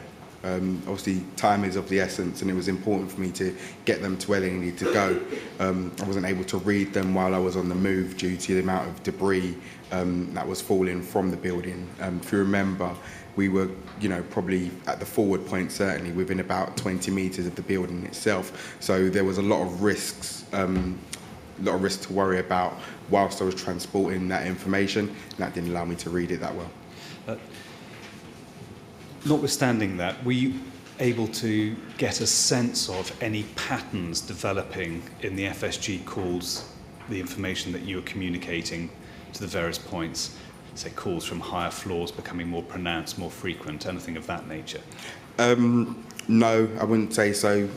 For me, the information, just looked dotted, here, there, everywhere, if you like. And so, again, in your earlier evidence before our break, you said it was only flat 113 that stuck on your mind, and that's because of the later telephone conversation that you overheard. Is it therefore right to say, just to clear this up, that you don't have any recollection of the detail of any other flats? None that I could, there's obviously information about flats, but I couldn't attribute that to a specific flat. So, I could quite easily sit here and say, there was a flat where there were one person, or there was a flat where there was two people, but I couldn't, confidently attribute that anywhere. Does flat 175 ring any bells at all? Potentially, but again, other than 113, there's no flat I could confidently talk about. Okay. Could I now turn to the telephone conversation in relation to flat 113? And in your witness statement, it's page 11 to 12, we don't need to turn it up unless you'd like to. You set out there a conversation that was had between crew manager Batcheldor and Zainab Dean, who's in flat 113, is that right? Yes. Now, when was Mr. Batcheldor holding the phone whilst having the conversation? Yeah, so with relation to that, in my statement, I wasn't privy to much of the conversation. I knew he was on the phone, and I knew he was on the phone he had taken the phone from the gentleman, so I knew it was flat 113. How much of the conversation were you able to catch? No, so I didn't catch any of the conversation. There's a slight reference to part of it in my conversation, but at the pursuit of being helpful, that was secondary information that I had heard, and then added that to my statement. I didn't actually hear that myself. So the information regarding the contents of the call you derived presumably from Mr. Batcheldor, is that right? No, from those that did overhear the conversation. Okay. And so when, just asking a basic question first, when did you first become aware that Zainab Dean was in flat 113? Was that at the time of the conversation or shortly thereafter, or only after the event itself? So in terms of the question, there's probably two ways I could answer it, depending on what you're actually after. So there was when I first became aware of flat 113. Let's take that one first. Yeah. So by the time the gentleman who was on the phone to her before the phone was taken, I remember I was already aware of flat 113 and that there were people in there requiring rescuing, and I told the gentleman that we were aware of it because at that point I was certain we already had that information, which allowed me to confirm it was on the 14th floor and how many people were actually in there. And if I could stop you there, the gentleman to whom you said that, he's the gentleman you thought was Zainab Dean's brother, is that right? Yes. Okay. Sorry to interrupt. I just No, that's absolutely fine. And at that point, I would estimate that I had seen flat 113 on a piece of paper, maybe 30 to 40 minutes earlier. You know, as I said earlier, time does move very quickly at these incidents, and it's hard to gauge time. But it did feel like I had known about flat 113 for a while, and what the gentleman speaking to me beyond the phone did was sort of personify that flat now a little bit, which is why I remember it so vividly. And did you overhear any discussion as to who else was in flat 113 with her? So I asked him one or two questions as part of the confirmation process, and as part of that, I did ask how many people were in the flat so I could update that information. And what answer did you receive? I couldn't tell you for sure, and obviously now through various media reports, I now know the answer, so I don't want to, you know, just give that to you. Okay, but you, in terms of, is it possible, likely, that he gave you a number of people who were in flat 113? Yeah, because he was in direct contact with her at the time, and I don't think that she was at that time massively distressed. Obviously, there was distress from being trapped in the fire, but in terms of being overcome by the elements of smoke and heat, I don't think that had started to massively take its toll as yet. So she was coherent, it would appear. Doing the best you can you remember the number of occupants within the flat that was referred to when you were discussing it at the time? I would say it was the lower number, so around 4. But again, that's always going to be tinged with what I now know. But I would, if I had to, commit to the lower number. And at that stage, were you aware that a number of people had in fact been rescued from flat 113? No.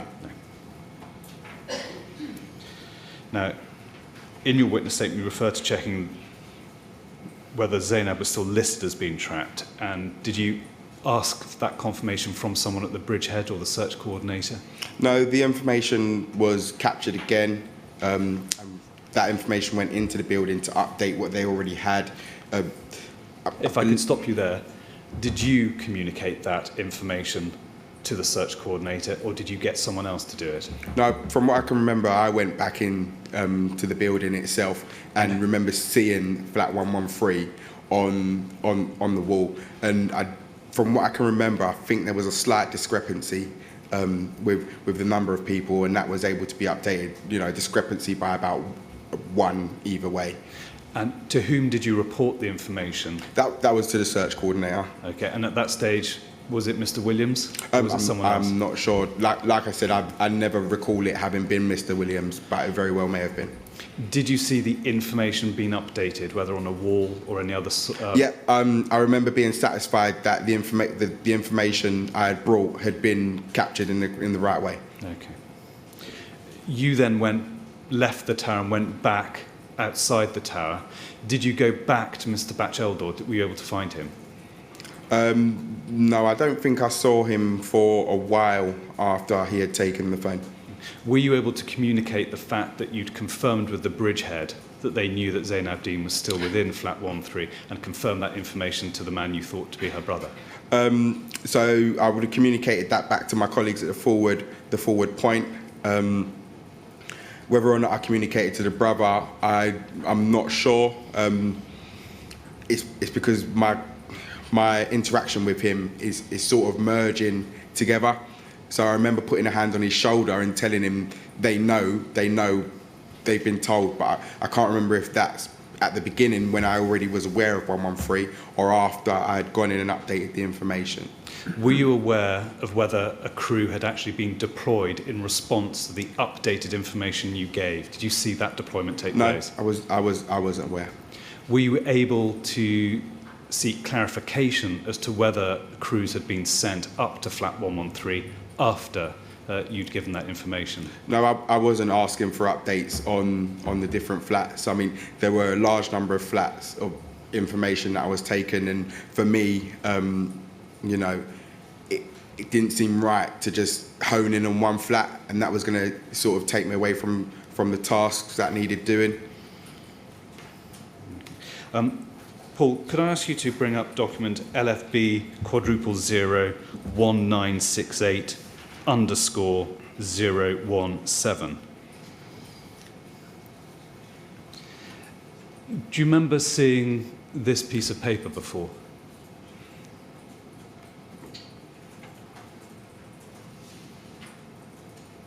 To be fair, that looks a bit like my handwriting, if I'm honest. Being blunt about that, is that your handwriting? It could be. I couldn't be certain.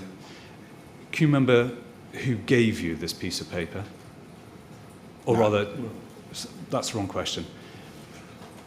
Did you have a notepad on you on which you inscribed this information? I carry a notepad that size quite often. I don't remember using my notepad, but there's every possibility, whilst I was speaking to the gentleman, that I might have pulled that out because that was a unique situation I found myself in. And would that have recorded the information he gave you? Quite possibly. And then that would have been transferred onto the control information form. Would you have handed over this piece of paper to the bridge, to the search coordinator? Quite possibly. Would you have used it as an aide-memoire whilst briefing the search coordinator, or would you have handed it over to the search coordinator? Can you remember? I would probably have transferred that onto a control information form, or got somebody at the search coordinator to transfer that into the control information form. For me to be taking the details on a notepad like that, if I was doing it, is twofold. One, to capture the information, which is really important, but also it's a very visual representation for the gentleman who's clearly distressed, to show that this information he's given me is not going to be lost about his loved one, that's being captured, and we're going to do the right things with it. Now, I think you say you would have done, transferred that to a control information form. Are you able to say whether it's possible, likely, probable that you would have done that? I'm saying that's the way I work. Okay. Could I ask Paul to bring up LFB document quadruple 01968 underscore 0044?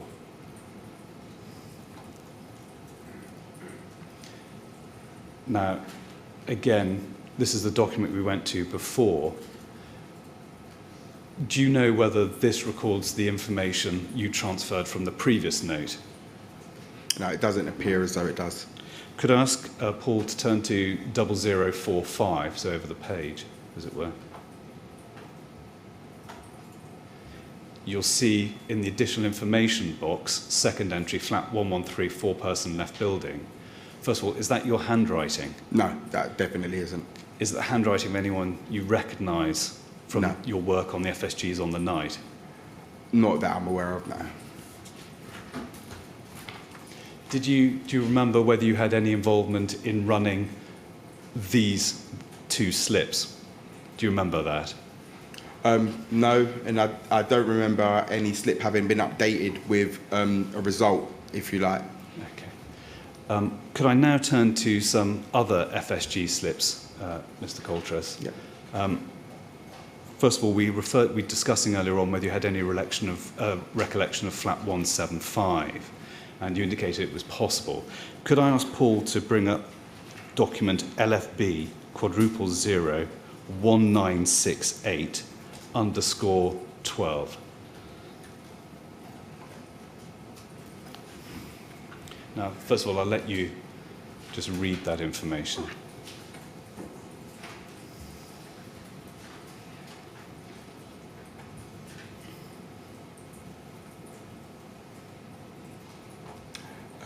With relation to 175, if that's one adult, is that 8 children, 8C?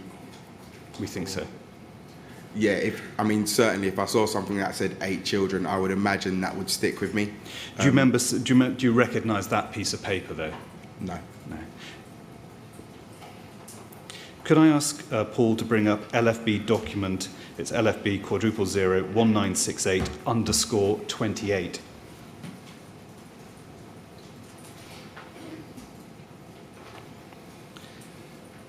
Now, I'll let you read that, Mr. Coulter, just so you're familiar with it. Mm-hmm.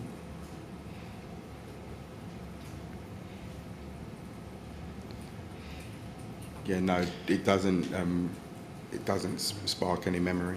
We think that's a list of calls from the Northwest Fire Control, and it's Okay. past the CU8, but you don't recognise the piece of paper. No. May I ask Paul to turn over to page 29?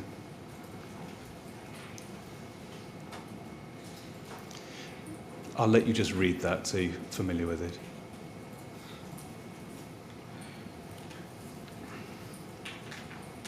I mean, that looks really systematic in the way that's been written, and I don't recall having seen anything that clear and systematic. Okay. Could I take you to a few more documents just Yeah, to see of course. whether you recall them? Paul, could I ask you to turn to Met document 000-16967?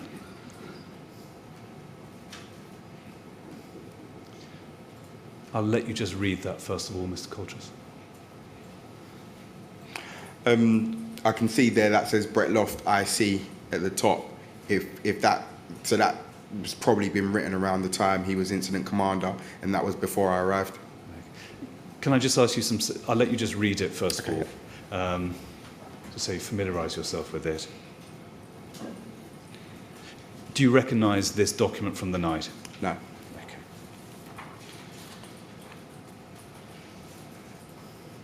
Now, in answer to an earlier question, I asked whether you remembered flat 142. Having gone through some of these slips, do you remember 142 at all? No.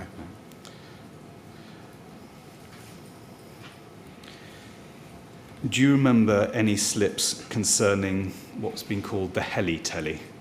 Any reference to a heli-telly? Any slips concerning it? No. Just to see if seeing the document triggers any recollection, if Paul could bring up LFB document *1968_41.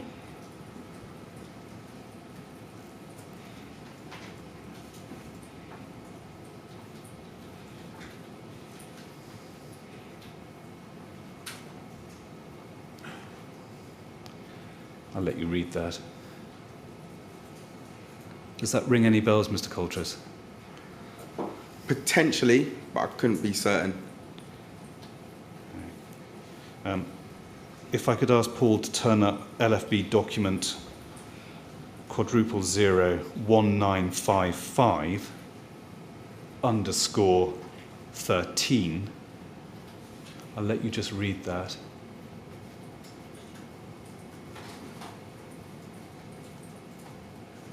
Do you have any recollection of that flat and that priority? That looks more familiar now on the piece of paper. It does look more familiar, but you know, again, I couldn't give you 100% confidence, but seeing that like that does feel a bit more familiar. We discussed earlier what you did when documents were endorsed with the word priority. Given that this is endorsed with priority, would you have followed the same pattern you outlined I would for us earlier on? So when taking a priority into the building, I would have made sure that when liaising with the search coordinator, that would have been shown priority. Thank you. Turning to a separate flat, that's flat 122. Does that, first of all, ring any bells with you? No. Could I ask Paul to turn up LFB document *000-1955_3?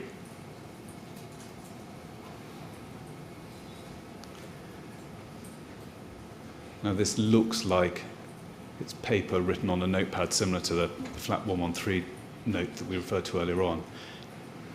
Does that piece of paper look familiar to you? No. Could I ask Paul to turn up LFB document *000-1955_1?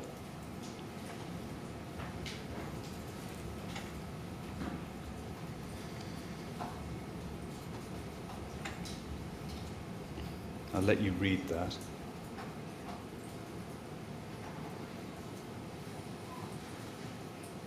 Does that paper look familiar to you? No, the piece of paper doesn't look familiar, I know. Can I turn to another flat, and that's flat 124. Do you have any recollection of that flat and any calls in relation to that flat? No, as I said, I made the trip a lot of times, so I didn't get much time to read the pieces of paper to be taken in the detail. So. Now, just to see how far we... Can I ask Paul to turn up LFB document quadruple 01968 underscore 44?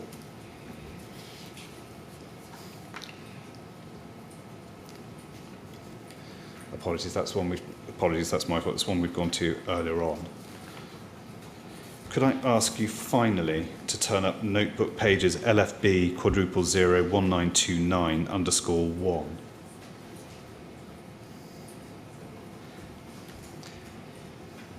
Now, this is a bank of extracts from a notepad. Do any or all of those pieces of paper look familiar to you? No.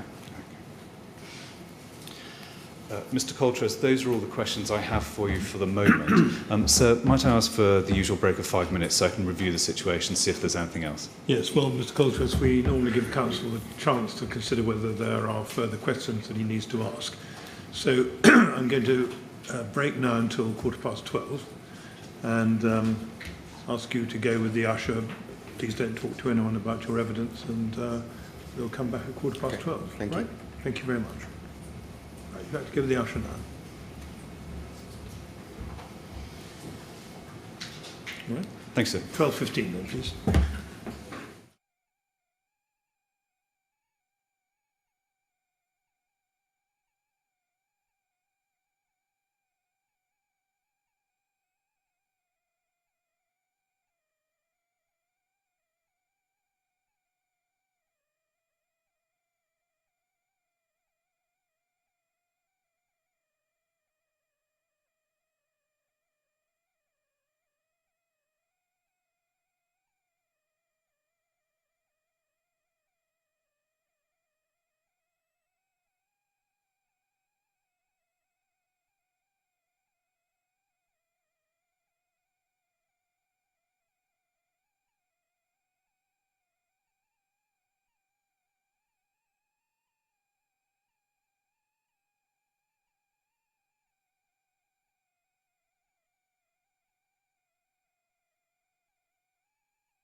Could you ask Mr. Coltress to come back, please?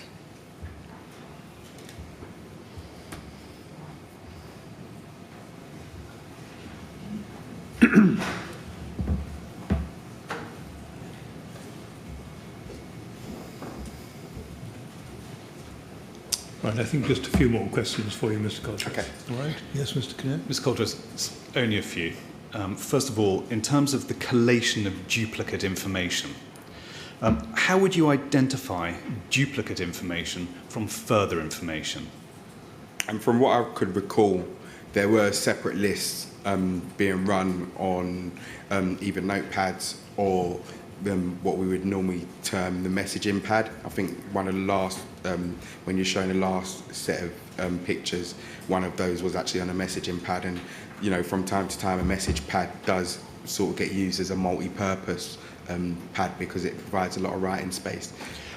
Who was running the system which identified duplicate from further calls? So again, if I take you back to the quality assurance part, as I termed it, I believe it would have been those guys because not everybody was running. There were two guys who were sort of tunics off on the floor, hands and knees stuff, you know, updating, tallying. They looked like they was cross-checking stuff. Now, if that application of the duplication system has been carried out at the forward information point, was the duplicate information being first of all reported back to CU7 so they knew what had been identified as duplicate rather than further information? I don't think it was. Okay. That would have assisted though, wouldn't it, in terms of the management of FSG calls at CU7, having that information? I would say so, more than likely. I think, like I said before, for us the forward point with that process was about confirming numbers and changing it over. So the priority was obviously to make sure that the building knew, but yeah, I'm not sure. I don't think it was going back to the CU. Could I ask, was the duplicate information being forwarded to the search coordinator so he knew what was duplicate and what wasn't further information? Yes, yeah. So I believe so. Do you remember who was communicating that information? Who was the runner? No, I can't remember who was the runner. Like I said, there were a number of runners going back and forth, and you know, as we arrived back, if there were further bits to go, it was almost like a queuing system. If you were next, then you would take the next bits of information that would need to go into the building. Did you run any information that identified duplicate as opposed to further calls to bring that to the search coordinator's attention? I believe I took the 113 extra information in. From what I can remember, and updated, and that's why I remember there was a slight discrepancy between what we was aware of before with numbers and what we now had from the lady on the phone. Can I now talk about further information being provided in respect of a flat? If further information were received, for example, at the forward information point, was that then communicated to the search coordinator? As far as I'm aware, as far as I can remember, a lot of the information that we dealt with was new information, either coming from the command unit or from the fireground itself, with people we were speaking to. But you know, there did appear some duplicate stuff. Yeah. And would the further information be communicated from the forward information point back to CU7? I'm not sure it would. And so, from what you've said, lines of communication were there between the forward information point and the search coordinator, but information may not have been communicated from the forward information point to CU7. Only in regards to duplicate information. Okay. So any brand new information went back to the CU. Thank you. One final question, Mr. Coltress. Paul, could I ask you to put up a MET photograph, MET quadruple 0 17597.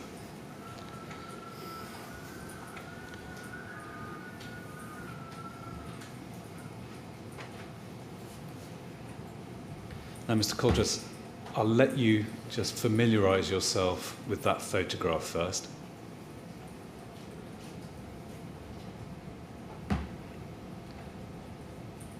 Do you remember seeing this writing on a wall at the tower? I remember seeing writing on the water tower where I was liaising with the search coordinator, bringing information in, but I didn't pay any great attention to the detail. If I could ask you for Paul to concentrate on the far left-hand column and the top where it says 113.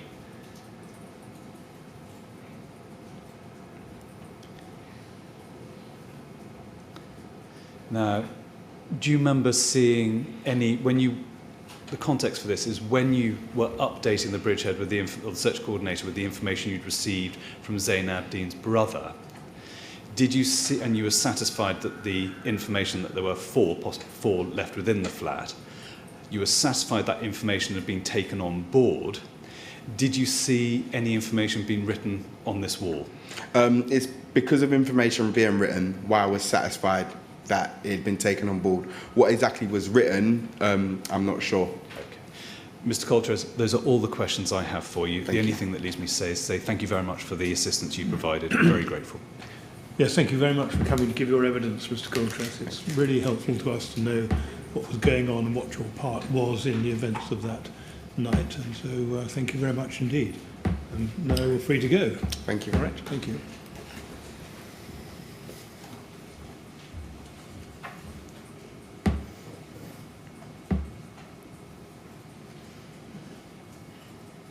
Yes, Mr. Kerr. So the third and final witness for today is Watch Manager Norman Harrison. There is due to be another restructuring of the domestic furniture, so might I ask you to rise for this to be done? Yes, very well. Well, ask the usher to come and get me as soon as you're ready. Thanks, sir.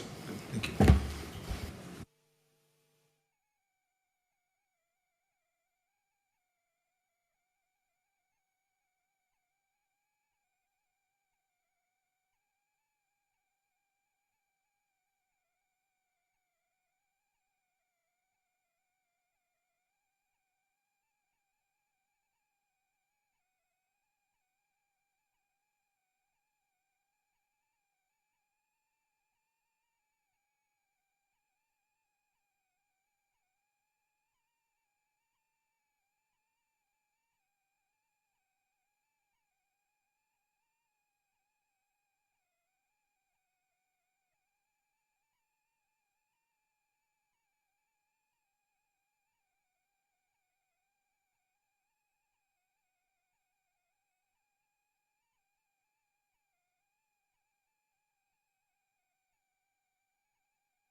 Yes, Mr. Kinnear. Who's So, next? may I call Watch Manager Norman Harrison? Thank you.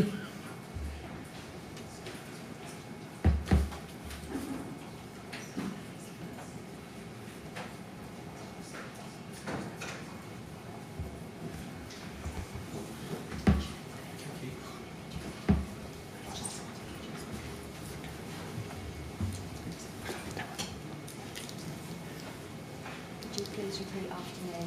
I swear by Almighty God I swear by Almighty God that the evidence I shall give that the evidence I shall give shall be the truth, shall be the the truth, whole truth, the whole truth, and nothing but the truth. and nothing but the truth. Good. Thank you very much, Mr. Harrison. Sit down, make yourself comfortable. Thank you. Yes, Mr. Kinnear. First of all, would you confirm your name for the record? Yes, it's Norman Edward Harrison. Mr. Harrison, good afternoon. Thank you very much for coming along to give evidence today. It's very much appreciated. There is a blue folder in front of you. If I could ask you to open that folder and look behind tab A. And there should be two statements behind that tab. First of all, your long statement of the 18th of November 2017, and then a one-page statement at the very end of that tab dated the 20th of November 2017.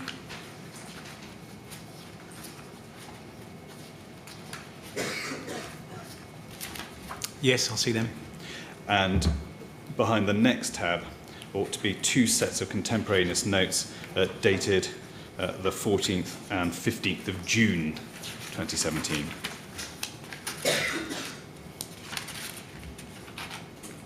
Yes, they're both there. And you have read those documents recently, I have. and you confirm their contents are true.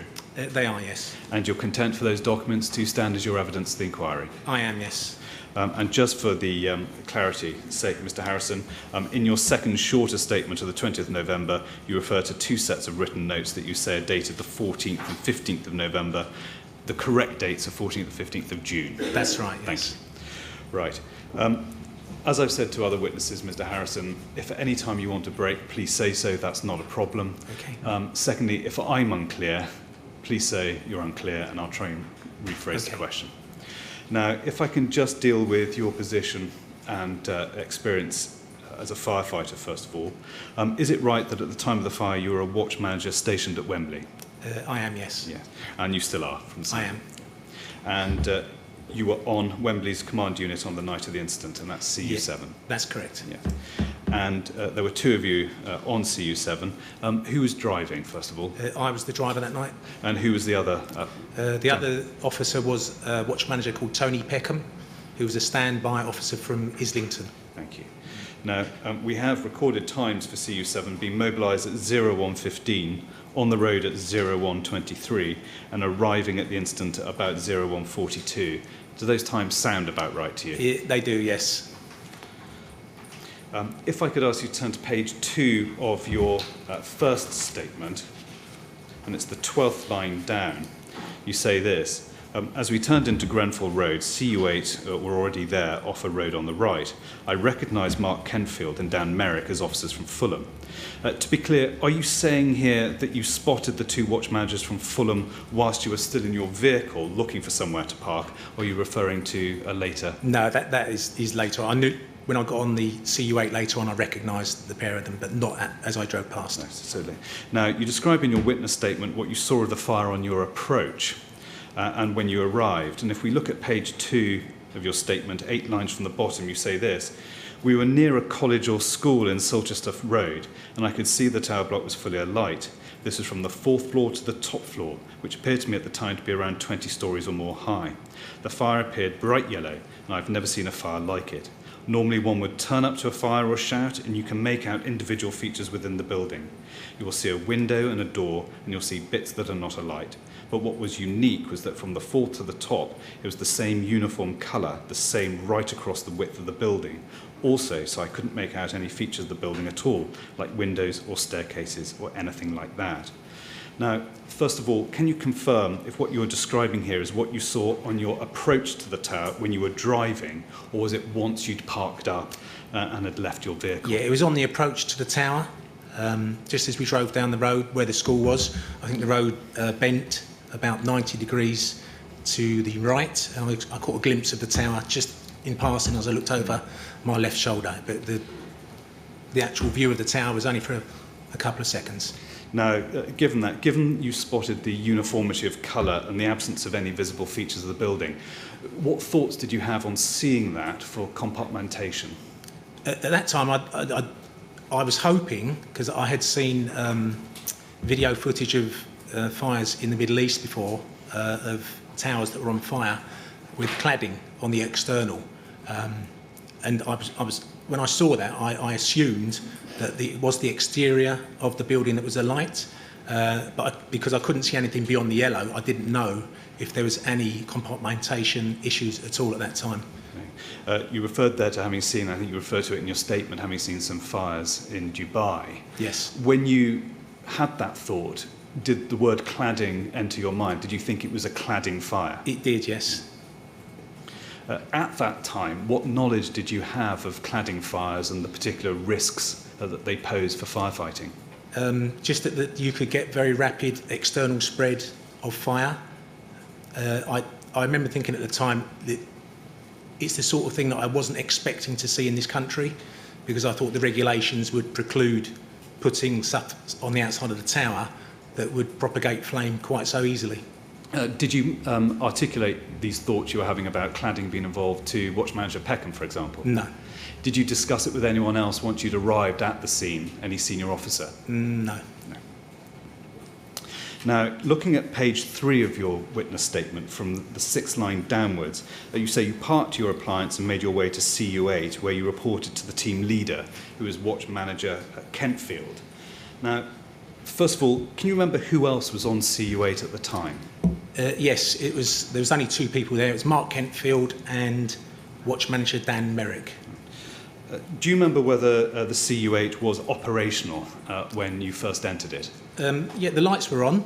I think that Dan Merrick was possibly at the sort of communications area of the unit, and I believe that the PC was on, the computer, there we would normally do our mapping on a CSS and stuff like that.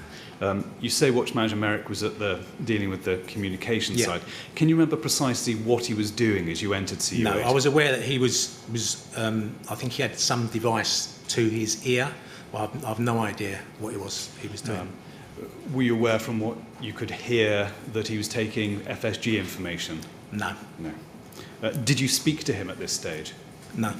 So the only person you spoke to was Mark Kentfield? That's right. What was Mr. Kentfield doing when you first entered CU8? He looked like he was about to exit the CU. I don't know what he was going to do, but I asked him what he would like me to do.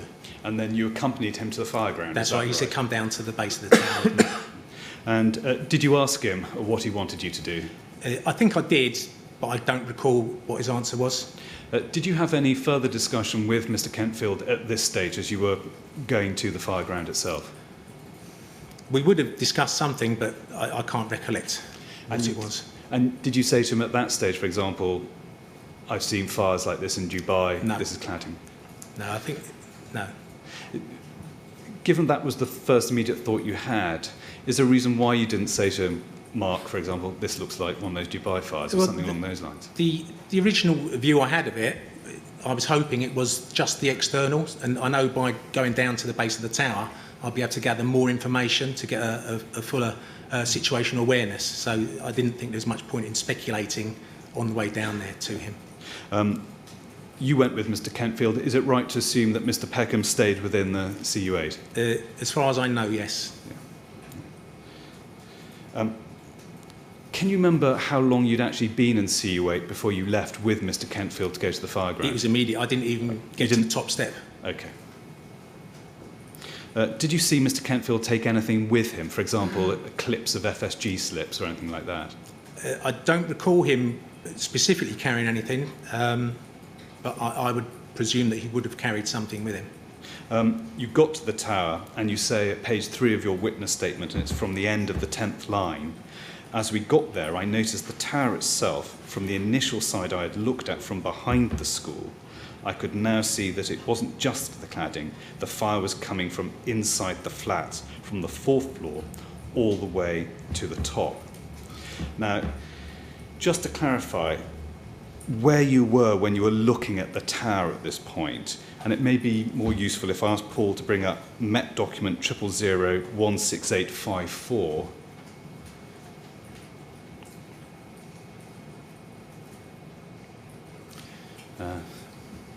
Mr. Harrison, I don't know, there's the bigger screen behind you. Yeah. I don't know whether you can stand up and identify for us on that larger screen where you were when you looked up at the tower and saw that fire had penetrated the interior.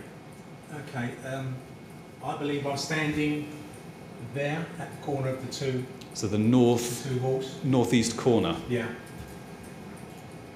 just in front of the academy. Yes.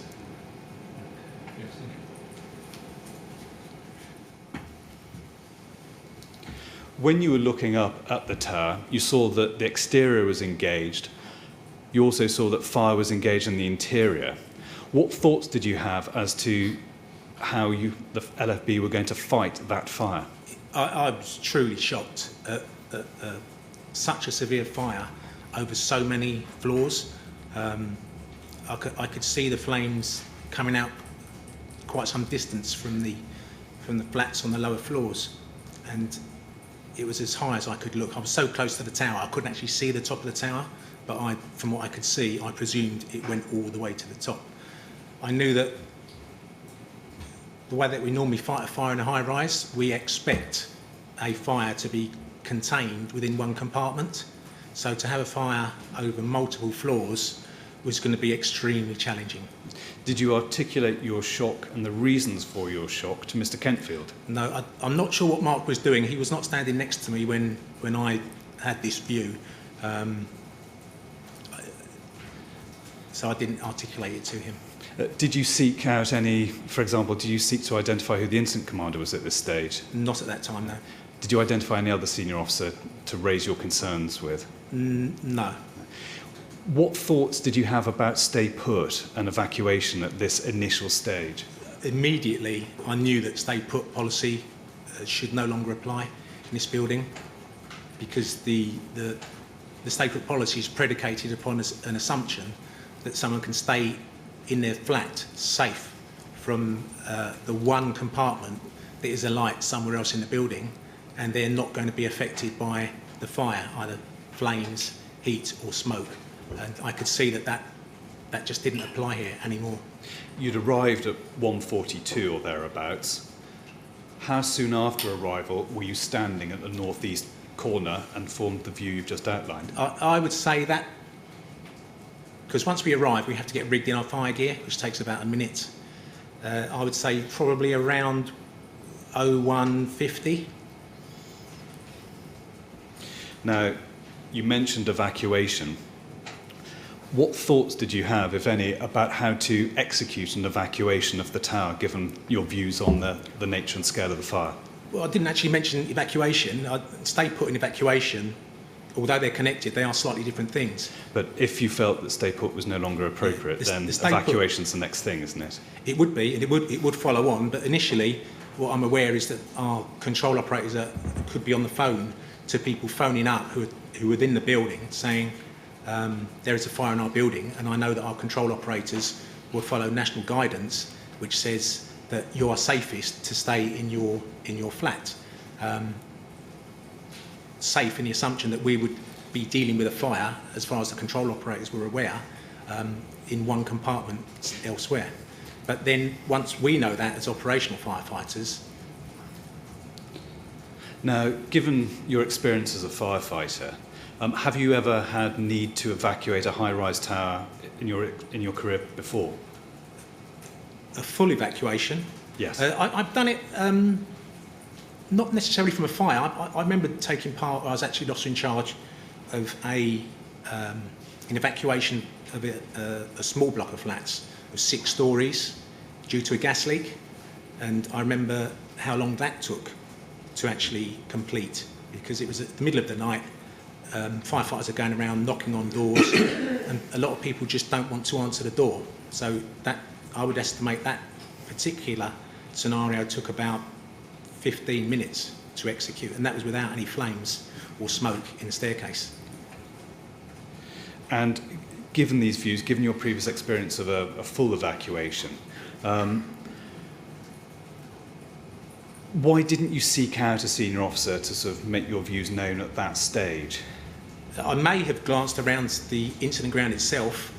There wasn't that many officers or firefighters apparent. The only ones I can really remember are there was 2 members of the crew of a turntable ladder that was on the grass, and the only other people I saw were actually in the base of the tower. I saw some firefighters rigged in BA in the lobby and going up the stairs. I can't remember seeing any senior officers there. Could I ask you, staying on this topic, to turn to page 3 of your witness statement? It's the bottom 2 lines, and it really flows on from what we've been discussing. You say this: my initial assessment to reach the top floors, if LFB stuck within normal operating procedures, would take approximately 6 hours or so. Now, when you say that it would take the LFB approximately 6 hours to reach the top floors, do you mean that it would take BA crews that long to get up to residents on the top floors in order to evacuate people? Or are you referring to how long it would take to extinguish the fire?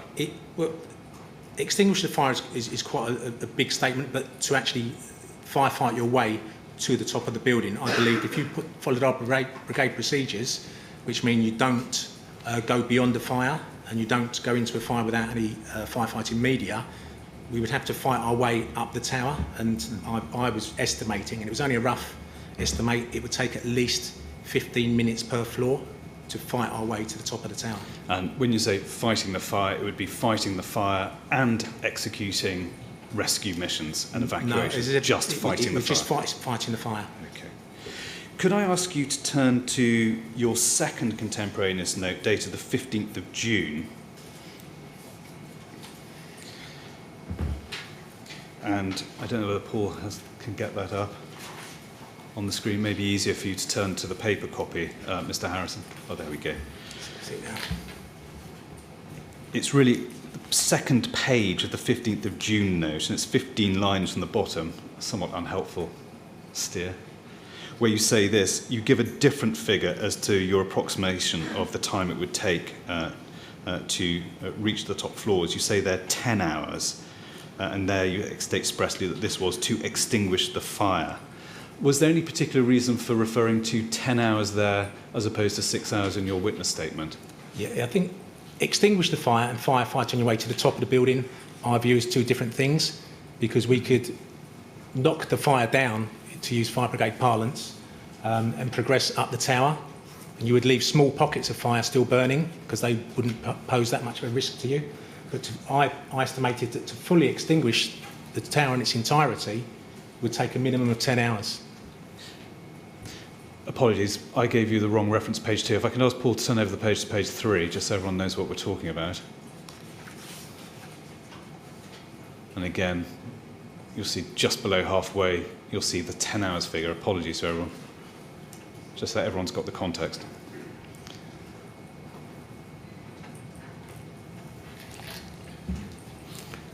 And that's what, and for the reasons you just given. As I said, I believe we could knock the fire down sufficiently to reach the upper floors within 6 hours, but and again, it's only a ballpark estimate, to actually extinguish this fire, which was a major fire, I think would have taken, my assumption at the time is it'd take at least 10 hours to do that. Thank you. Could I now return to page 4 of your witness statement, and it's the top line. And you say there, I know that flats are designed to compartment and contain fire and smoke, but they're designed with only a 60-minute fire resistance time period. So if it was going to take us 6 hours to reach the top floors, and that was a very optimistic 6 hours to reach the top floor, I felt that it would be far too late to save anybody on the upper floors. Now, just looking here at what you say there about compartmentation and the 60-minute fire resistance period, given your previous observation that the fire was coming into the flats from the 4th floor all the way to the top, hadn't compartmentation already been breached? It had in a vertical sense.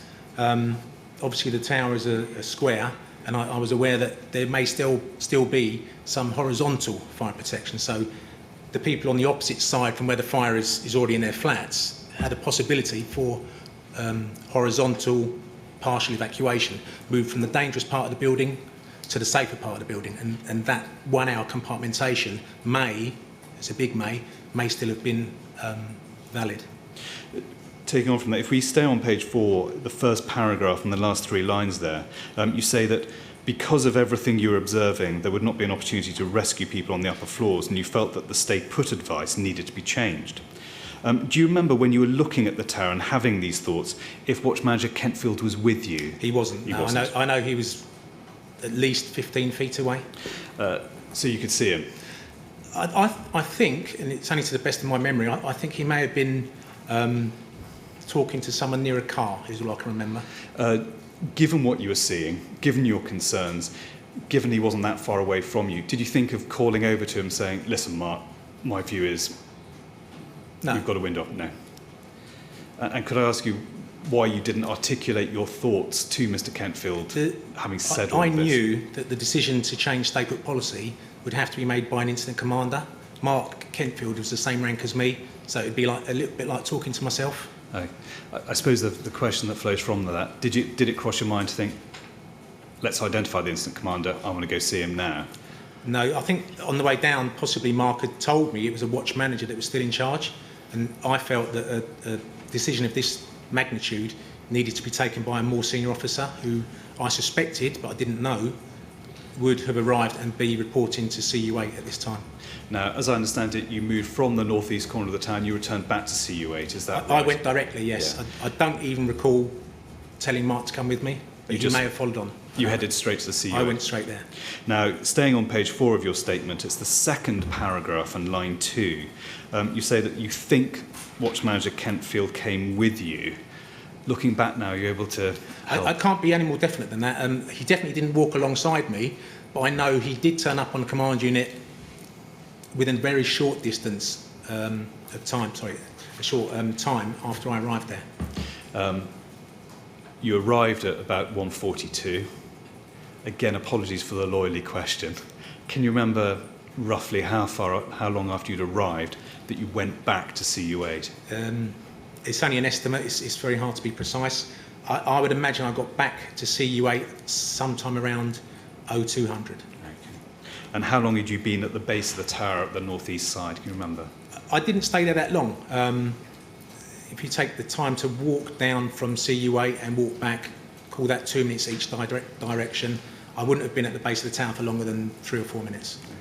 Now, you got back to CU8 and there were more people aboard CU8 by this time. You had watch managers Merrick and Peckham, is that right? That's correct. And there were 2 station managers and a group manager Yes. as well. Were there any other people there? Not on the command unit, no. No.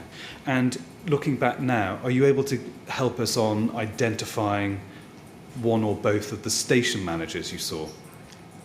No. Are you able to help us identify the group manager? I believe that the group manager was Group Manager Welch. Do you remember a station manager, Egan? I do, but I don't think he was on the unit at that time. Okay. He arrived very shortly after. As you entered CU8, can you remember what Watch Manager Merrick was doing at the time? Well, both of my CU colleagues, Watch Manager Merrick and Watch Manager Peckham, were both at the communications area. Again, they were either on the phone or on the main scheme radio. And did you know what information they were taking? Did you know, for example, it was FSG or I any other? didn't, no. Now, staying on page 4, the second paragraph, the 5th line down, you say this: I announced to all of them that I believed the advice our operators were giving out to people trapped in the building needed to be changed. I suggested that someone tell our control operators to change that advice as soon as possible. I recall that some discussion took place. Now, looking at the elements of that paragraph, do you remember telling everyone about what you'd seen when what you'd witnessed from the northeast corner of the tower? No. No. Did you mention that, in your view, the fire was now inside the flats from the 4th floor upwards? No. No. Did you make any point regarding cladding and your view that cladding may well be engaged on the exterior? No. No. Who precisely was involved in the discussion that you initiated? This is the strange thing. The people on the command, I know you've seen the layout of the unit before. When I got onto the unit, I stood blocking the staircase so no one could leave and no one could get on. Although I was directing my statement, really, towards the senior officers who were by the bench, some people behind me outside, I believe it was one of those people that actually engaged me in discussion. It was not the people on the command unit I was directing my statement towards. So, although you were looking directly at them, Yes, neither the group manager nor the 2 station managers engaged with you. that's correct. It was the person behind you who engaged with you. Can you remember, first of all, was it a man or a woman? It's a man, and to my recollection, I think I recognise his voice as a colleague from Islington Command Unit, and I believe it was Watch Manager Pat Delaney. Delaney. Yes. Did you turn your back effectively on the group manager and the 2 station managers and talk to Mr. Delaney? No, I carried on looking at the group manager and the station managers. And so was Mr. Delaney, when you say you entered into a discussion with him, was he basically shouting his views from outside? Yes. And can you remember what Mr. Delaney said, if you can give us the detail, or at least the gist of what he said? He said that there was going to be hose in the staircase, and there's only a single staircase, and it's smoky. Mr. Delaney set out his views. Did either the group manager or the 2 station managers engage with what Mr. Delaney said? No, Did you respond to what Mr. Delaney had said? I did. I posed the question, can we not use, and I use an acronym which used to be in familiar use in the fire service. I said, can we not use EASE? And what are EASE? EASE used to stand for Emergency Air Supply Equipment. We now call it a second set bag. And when you made that observation, again, were you still looking to the interior of the CU unit and looking at the group manager? I was, yes. Yeah. And did any of them respond to that observation? No. Did Mr. Delaney respond to that observation? No. So how did this, if I can put it, statement conclude then, considering you hadn't heard anything back from the group manager or the 2 station managers? There was no response from them at all. I then moved over to the computer, and I knew that I'd made my point, and I started to populate the command support system, the organisation chart. Did you press your point whilst you were at the computer? Did you say, for example, do any of you have a view? I didn't get the opportunity to, because directly after I think I made about 2 mouse clicks, and then I was asked to leave the command unit by the group manager along with Station Manager Egan to carry out FSG duties. And who said to you that you were leaving to go conduct FSG duties? I believe, I mean, they actually used my first name, so this is where I think Mark Kentfield may have arrived back on the unit. But I think the actual instruction would have come from the group manager that I'd had the previous conversation with. Can you describe for us the tone in which you made your statement, in which you expressed your view? It was quite loud, very direct and unequivocal.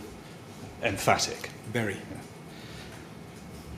Did you get any response to what you'd said from the group manager or anyone else who accompanied you out of the CU unit? No. Was Mr. Delaney still behind you as you left the command unit? I believe he was standing outside the command unit. And did he try and engage you in any further discussion about the difficulties of evacuation? No. At that stage, when you entered the CU unit and expressed your opinion, did you know who the incident commander was? I believe I do, and I think it was Mike Dowden at that time. And where had you got? What was the basis of that belief that Mr. Dowden was still here? I think that Mark Kentfield told me that as we were walking down to the tower. Now, you also say, page 4 of your statement, it's the second paragraph and 3 lines from the bottom. It flows from what you've just told us. I then asked if it was possible to use our emergency air supply equipment. We call it a second set bag to be given to members of the public. I never got answered. Now, we've heard evidence that the second set bag is a bag containing a spare BA set. Is that what you were referring to here? It is, yes. And again, just to sort of absolutely confirm your evidence on this, was there any further discussion about that bag whilst you're in the CU unit? None. Was there any further discussion about that bag as you walked out of the CU unit to take up FSG duties? No. No. Given what you'd seen from your external view from the northeast corner of the tower, did you think that sending up crews with a second set bag was a practicable option, given that you hadn't been inside the tower as well? I would say yes. It would be very difficult because it's quite heavy to carry, but yes, it is practical. Now, we have a record of 2 messages being sent from CU8 to control at about the time you were in there. The first is at 0206, declaring a major incident, and the second was at 0208, requesting 4 command units. Now, I don't know, Paul, whether you can bring up, it's at page 21 of the short incident log. It may assist you to see it, it may not. But do you remember either of these messages being sent whilst you were in the command unit? No. No. Do you remember being informed that those messages had been sent? I think when I was on my own command unit, CU7, someone did tell me that we were now a major incident. And this is the short incident log, and if we look at 0206,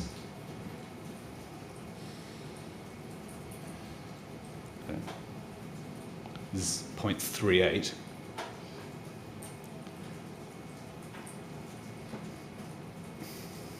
Does that trigger any memory?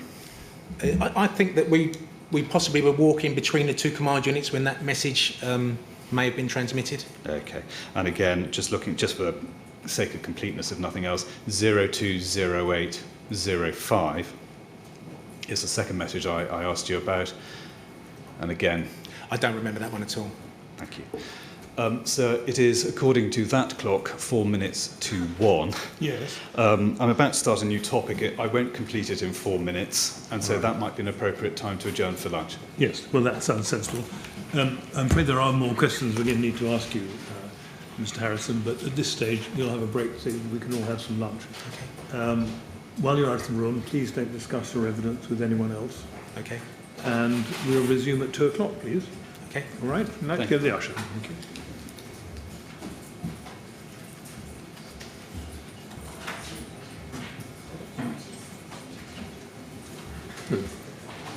At 2 o'clock then, please. Thanks, sir.